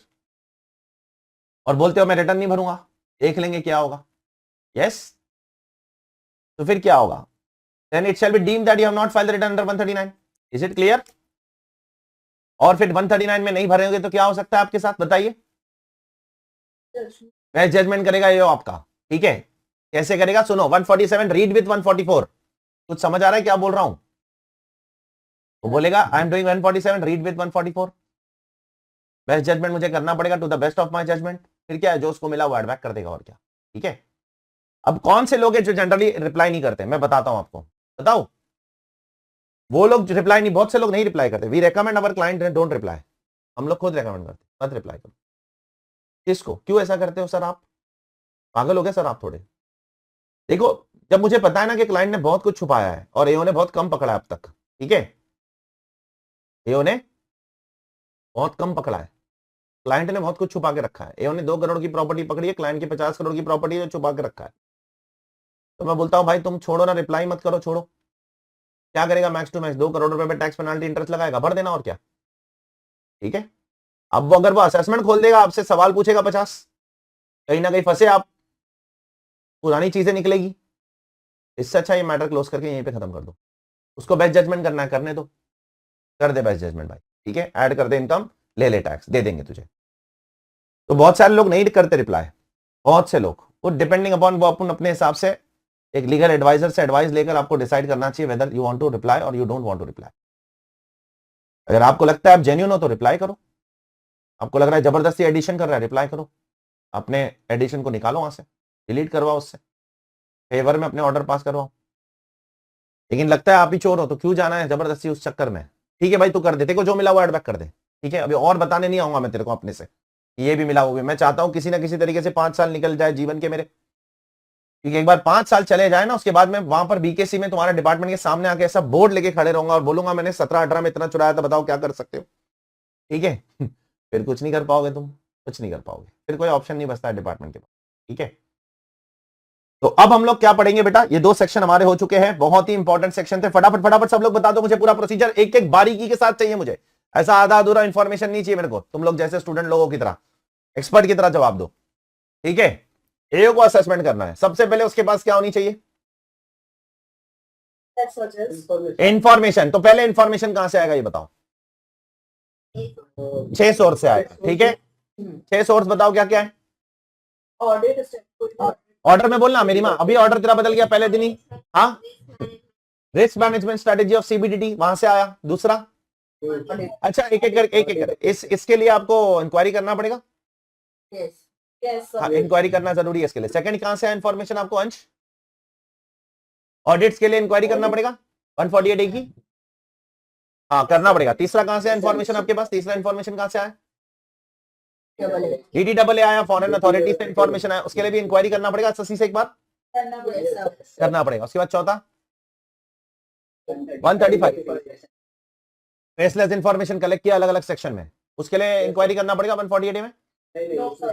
तो डायरेक्ट नोटिस भेज सकते हो। हाँ, sir. गलत बोल दिया, स्पेसिफाइड अथॉरिटी का अप्रूवल लेना पड़ेगा आपको, ठीक है, ये मत भूलना। यस, डायरेक्ट नोटिस यहां भी नहीं भेज सकते हो। इंक्वायरी नहीं करना है, लेकिन अपने सीनियर से अप्रूवल लेना है आपको। Joint commissioner, joint director, additional commissioner, additional director. Yes, ये 4 अथॉरिटी थी सेक्शन 151 में, ठीक है। तो कोई इंक्वायरी मत करो, लेकिन ये काम करो, एक छोटा सा काम है वो कर लेना, ठीक है। उसके बाद और क्या करना है, और कहां से इंफॉर्मेशन आ रहा है? आओ जोर दिमाग पे, दो और बचे हुए। कोर्ट ऑर्डर से, कोर्ट ऑर्डर से, ठीक है। हाँ, तो किसी कोर्ट के ऑर्डर का इफेक्ट देना है, करेक्ट। yes, sir. और लास्ट वाला क्या था, छठा केस? सर्वे ऑन आफ्टर 1 सितंबर सर्वे हो रहा है, तो यहीं पे सर्वे तो यहीं पे मरेगा, ठीक है। सर्च एंड सीजर को यहां से हमने निकाल दिया, क्लियर है। Yes, sir. अब ऐसा क्यों किया इन्होंने? क्योंकि इन्होंने बोला कि अगर 31 अगस्त तक सर्वे हुआ है, कब तक? Yes, sir. तो पुराने लॉ में जाएगा वो। Are you clear? Yes, sir. पुराने वाले 147 में, और 1 सितंबर से हो रहा है तो नए वाले 147। अब इंफॉर्मेशन मिल गया, तो अब एओ क्या करेगा? अगला कदम 5 केसेस में उस क्या करेगा वो? 6 नहीं, 5 केसेस में 148 ए का नोटिस भेजेगा, करेक्ट। Yes, sir. और आपको शो कॉज देगा, कितने दिन में रिप्लाई करोगे आप? नोटिस में लिखा रहेगा, आपने रिप्लाई कर दिया, एओ का ऑर्डर पास करेगा, केस फिट है कि नहीं है? कितने भी दिन में उसमें टाइम लिमिट नहीं लिखी है, एक्सक्लूसिव टाइम लिमिट कुछ भी नहीं है, पहले था 1 मंथ, अभी निकाल दिया, ठीक है, ठीक है। और उसके बाद आप आगे 148 में इंक्वायरी हो चुकी है। अब एओ क्या करेगा इंक्वायरी के बाद? 148 क्या करेगा? 148 का नोटिस भेजेगा, आपको बोलेगा रिटर्न भरिए। अच्छा, नोटिस जब भेजेगा साथ में कॉपी भी भेजेगा 148 ए का, Yes, sir. Yes, sir. वो भी भेजेगा आपको, ठीक है, कि उसमें क्या आपने ऑर्डर में क्या लिखा है, ठीक है। और उसके बाद में आपको मैक्सिमम 3 महीने में रिटर्न भर देना, मैक्सिमम टाइम है वो, from the end of the month है, ठीक है। चलो ठीक है, यहां तक सबको 100% क्लियर है बेटा? Yes, sir. ठीक है। अब हम लोग पढ़ते हैं कि कब तक ये सर पे हमारी तलवार लटकेगी। यस, इनकम चुरा लो तो फिर कुछ सालों तक आपको छुपाने की आपके पास कला होनी चाहिए। अगर है तो फिर चुराओ बिंदास, खुद बोल रहा हूं। लेकिन अगर आपके पास छुपाने की कला नहीं है तो मत चुराओ, फिर मरोगे बुरी तरीके से। कब तक सर? बोर्ड पे देख लो जरा, टाइम लिमिट का चार्ट बना रहा हूं मैं अभी, चलाएं। सेक्शन 149 टाइम लिमिट, इधर देखो जरा बेटा। अब इसमें 2 केस है, नॉर्मल केस, स्पेशल केस। पहले नॉर्मल केस सुन लो, इधर बाद में लिखो ना। ये 24-25 है, ठीक है बेटा। ये असेसमेंट ईयर 25-26 है, ठीक है, बोलिए ना। अब ये नॉर्मल केस है, स्पेशल केस क्या होता है वो बाद में बताता हूं, पहले नॉर्मल वाला तो पढ़ लेते। चला है, पहले कौन सी नोटिस भेजेगा वो? Inquiry notice. तो सुनो, 148 A notice shall be issued. No notice under section 148A shall be issued after expiry of 3 years from the end of the relevant AY. बताइए, 24-25 में इनकम चुराई, असेसमेंट ईयर 25-26 को इनकम है ये, ठीक है। 3 साल तक सर पे तलवार लटक सकती है from the end of the relevant AY। क्या आएगी डेट, बोलो ना, इतना क्या सोच रहे हो? 2029। Is everyone 100% clear? Yes, sir. तो अभी कौन सा साल चल रहा है? अबे कौन सा साल चल रहा है तुम्हारी? 24? नहीं, प्रीवियस ईयर बोलो ना यार, असेसमेंट ईयर। तो ये साल में मैक्सिमम कौन से ईयर की नोटिस आ सकती है अभी? ये साल में कौन से एवाई की नोटिस आ सकती है? कौन से एवाई आज की तारीख में डिपार्टमेंट को नोटिस भेजना है तो कौन से साल की भेज सकता है? 21, 22 एवाई या उसके बाद, करेक्ट? उससे पहले की नहीं भेज सकता है, करेक्ट? क्योंकि 21, 22 एवाई का डेट खत्म होएगा 31 मार्च 2025 को, करेक्ट? और 2021 का तो ऑलरेडी खत्म हो गया 24 में, करेक्ट? उसकी तलवार आपके ऊपर नहीं लटक सकती अब, करेक्ट? ये किसका टाइम लिमिट था? 148 ए का। अब उसके बाद क्या आता है आपको? 148, वो भी भेजना पड़ेगा, वो तो सबसे मैंडेटरी है, उसके बगैर तो पॉसिबल ही नहीं है कुछ, करेक्ट? तो सुनो अच्छे से, no notice under section 148 shall be issued after expiry of 3 years and 3 months from the end of the relevant AY.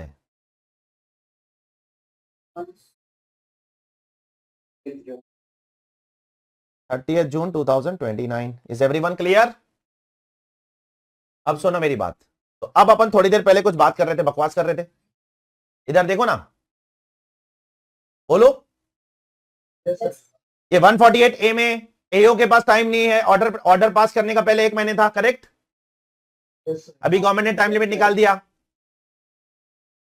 दिया ना, तो उसका मतलब ये नहीं है वो कभी भी ऑर्डर पास कर सकता है, उसको ये पीरियड के बीच में तो करना ही पड़ेगा, नहीं तो लेट हो जाएगा बेचारा। अरे are you able to understand और नॉट? अरे भाई, इंक्वायरी नोटिस भेजने के बाद और उसके अगले 3 महीने में उसको पास करना पड़ेगा कि नहीं करना पड़ेगा, बोलिए ना।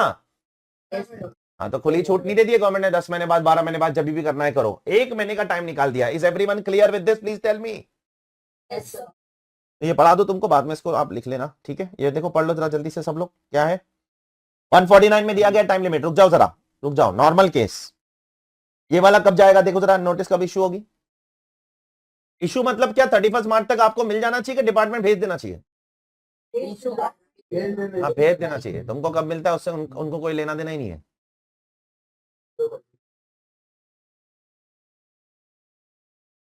क्लियर एकदम?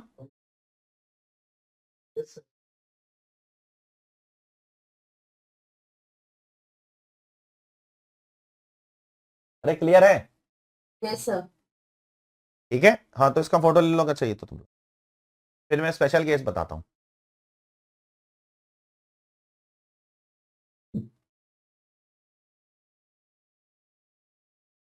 बोलो, अब सुनो जरा। तो अभी एक बार फिर से एक बार ये बता देता हूं, ताकि स्पेशल केस तो बस कुछ फॉर्मेलिटी है खाली। क्या करना है अल्टीमेटली इसके अंदर? आपको बस ईमानदारी से 3 साल के अंदर नोटिस इंक्वायरी की भेज देनी है, और उसके बाद मैक्सिमम 3 महीने के अंदर आपको रिटर्न भरने की नोटिस भेज देनी है, करेक्ट? हाँ, तो दोनों टाइम पे करना जरूरी है। एक भी लेट हो गया तो इनवैलिड हो जाएगा असेसमेंट पूरा का पूरा। 147 में असेस नहीं हो सकती इनकम। गवर्नमेंट के लिए लास्ट रिकोर्स है ये। इसमें अगर गवर्नमेंट ने गलती कर दी, ठीक है, तो फिर गवर्नमेंट अब इस साल के लिए तो असेसी का कुछ बिगाड़ नहीं पाएगी। फिर गवर्नमेंट के पास एक लास्ट रिसोर्ट बचेगा कि फिर वो रेड वेट करना पड़ेगा उनको, ठीक है? उसके लिए तो बहुत मेहनत करनी पड़ेगी पीछे से, बैकग्राउंड में। इतनी आसानी से रेड नहीं हो पाएगा। स्पेशल केस तो ना भी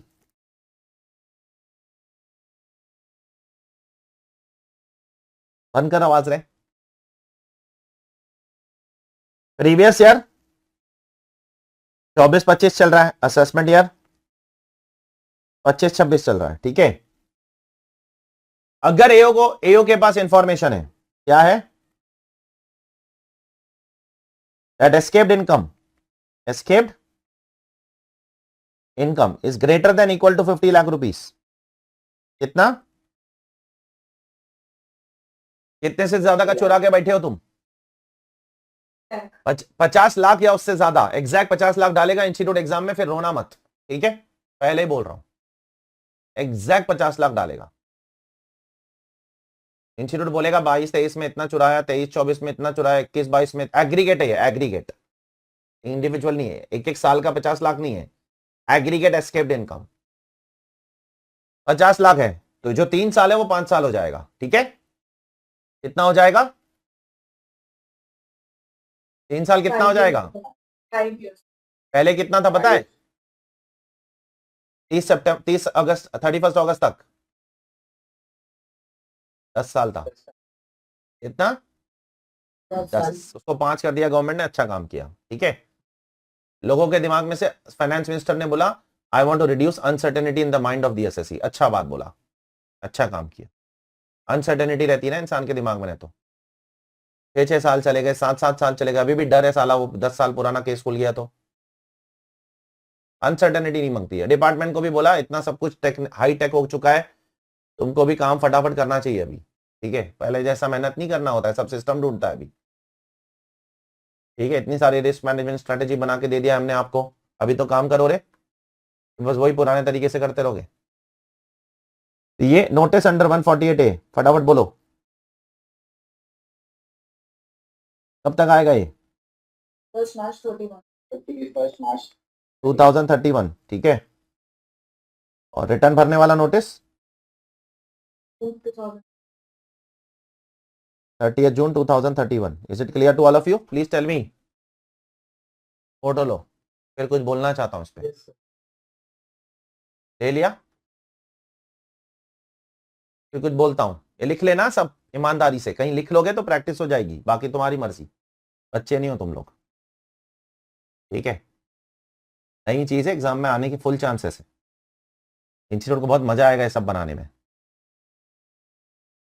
हाँ अब सुनो, यहां पर अमेंडमेंट आया है, एक तो 10 साल को 5 साल कर दिया इन्होंने। ठीक है, दूसरा अमेंडमेंट क्या है वो भी बता देता हूं। ये भी पूरा सेक्शन रीसब्स्टिट्यूट किया है,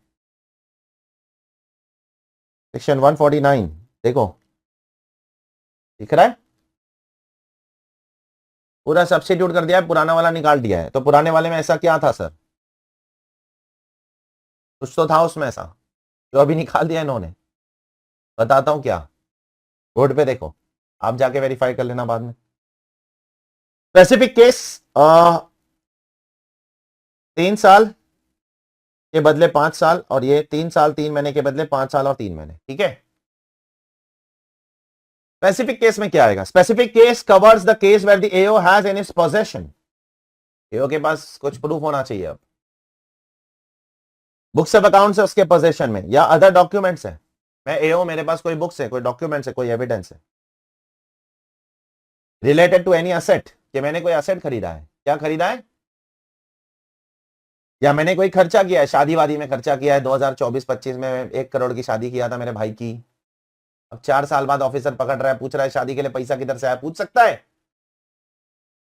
हाँ, पहले 10 साल तक पूछ सकता था, अब 4 साल 5 साल तक ही पूछ सकता है। करेक्ट? Yes sir.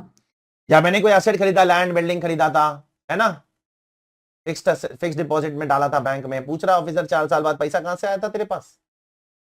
ठीक है, घर खरीदा था, लैंड खरीदा था, बिल्डिंग खरीदा था, कुछ भी खरीदा था। करेक्ट? पढ़ो आगे। Yes sir.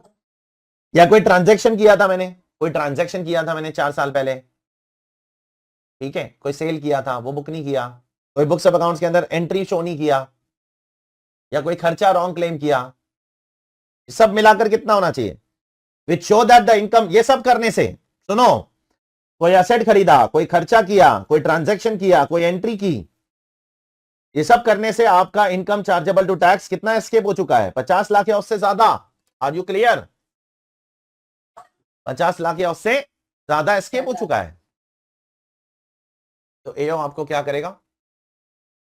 5 साल तक इंक्वायरी नोटिस भेज सकता है, और 5 साल 3 महीने बाद आपको क्या कर देगा? वो रिटर्न भरने की नोटिस भेज देगा। Are you clear please all of you? ठीक है, अब इसमें एक बहुत सिग्निफिकेंट अमेंडमेंट आया है, जो दिखने में तो लग नहीं रहा है लेकिन आया है।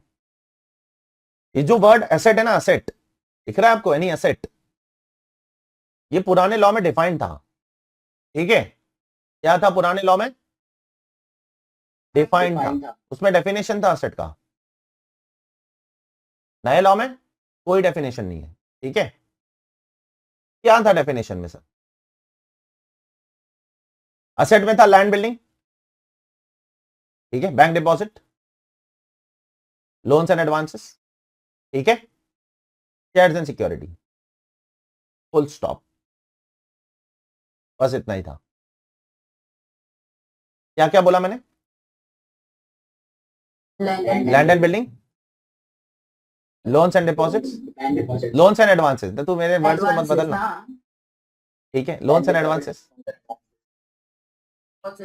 डिपॉजिट्स जैसे फिर एफडी वेफडी, हाँ।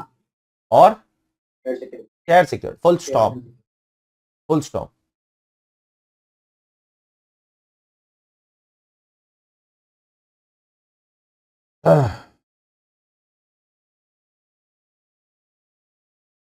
करना क्या चाह रही है गवर्नमेंट?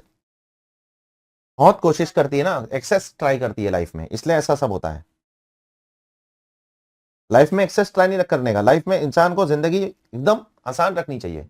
इतना बड़ा सेक्शन था देखो 149, देख रहे हो आप? ये देखो इतनी मेहनत करके लास्ट ईयर डाला था 2023 में, दिख रहा है नहीं दिख रहा है मुझे नहीं पता, आप लोगों को नीचे से कट रहा होगा वो।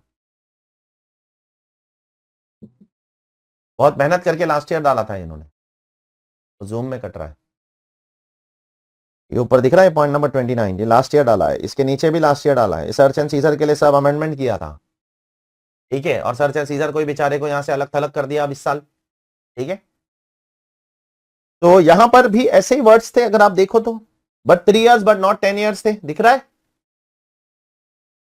और यही वर्ड्स थे देखो, any asset, any expenditure, entry, दिख रहा है। सिर्फ यहां से इवेंट ओकेशन वर्ड हटा दिया, दिख रहा है अभी अभी के सेक्शन में इवेंट ओकेशन नहीं दिख रहा है। हाँ। अरे हाँ या ना?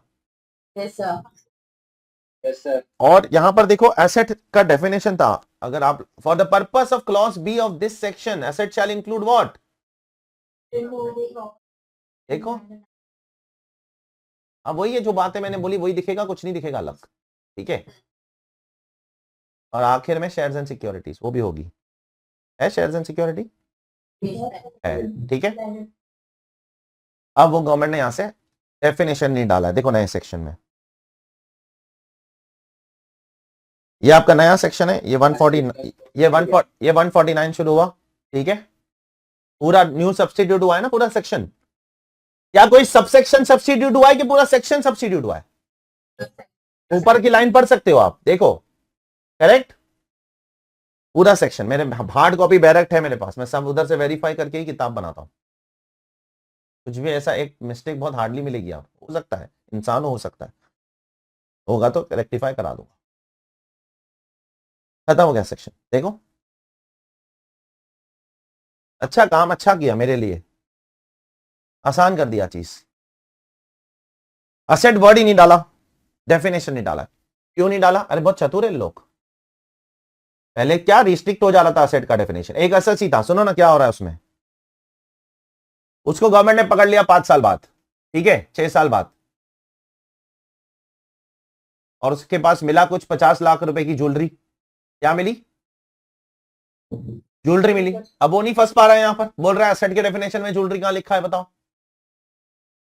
तुमने डिफाइन कर दिया तो मैं डेफिनेशन के हिसाब से चलूंगा फिर, यस और नो।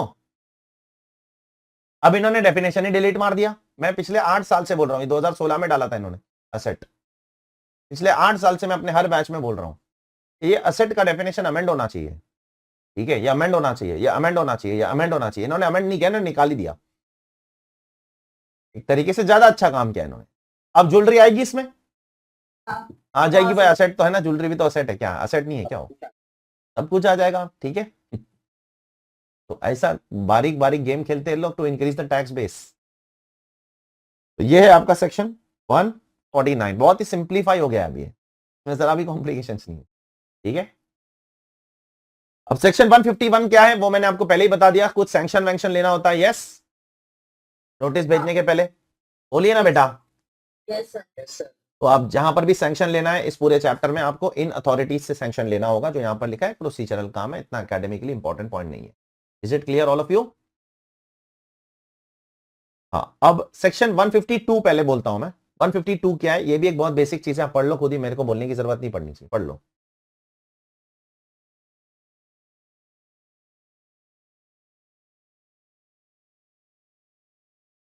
आप पूछोगे ना टैक्स रेट कौन से साल का लगेगा, करेक्ट? पूछोगे कि नहीं? Yes sir. जब नोटिस भेजा उस साल का लगेगा या जिस साल के लिए नोटिस भेज रहे हो उस साल का लगेगा? भेज दीजिए। तो जिस साल को आपकी इनकम पर्टेन करती है उसी साल के आपको क्या लगने वाला है, बोलिए? Tax rate. टैक्स रेट लगेगा। ठीक है, तो टैक्स रेट में ऐसा कोई चेंजेस नहीं आया है। Is it clear all of you? Please tell me. Yes, sir.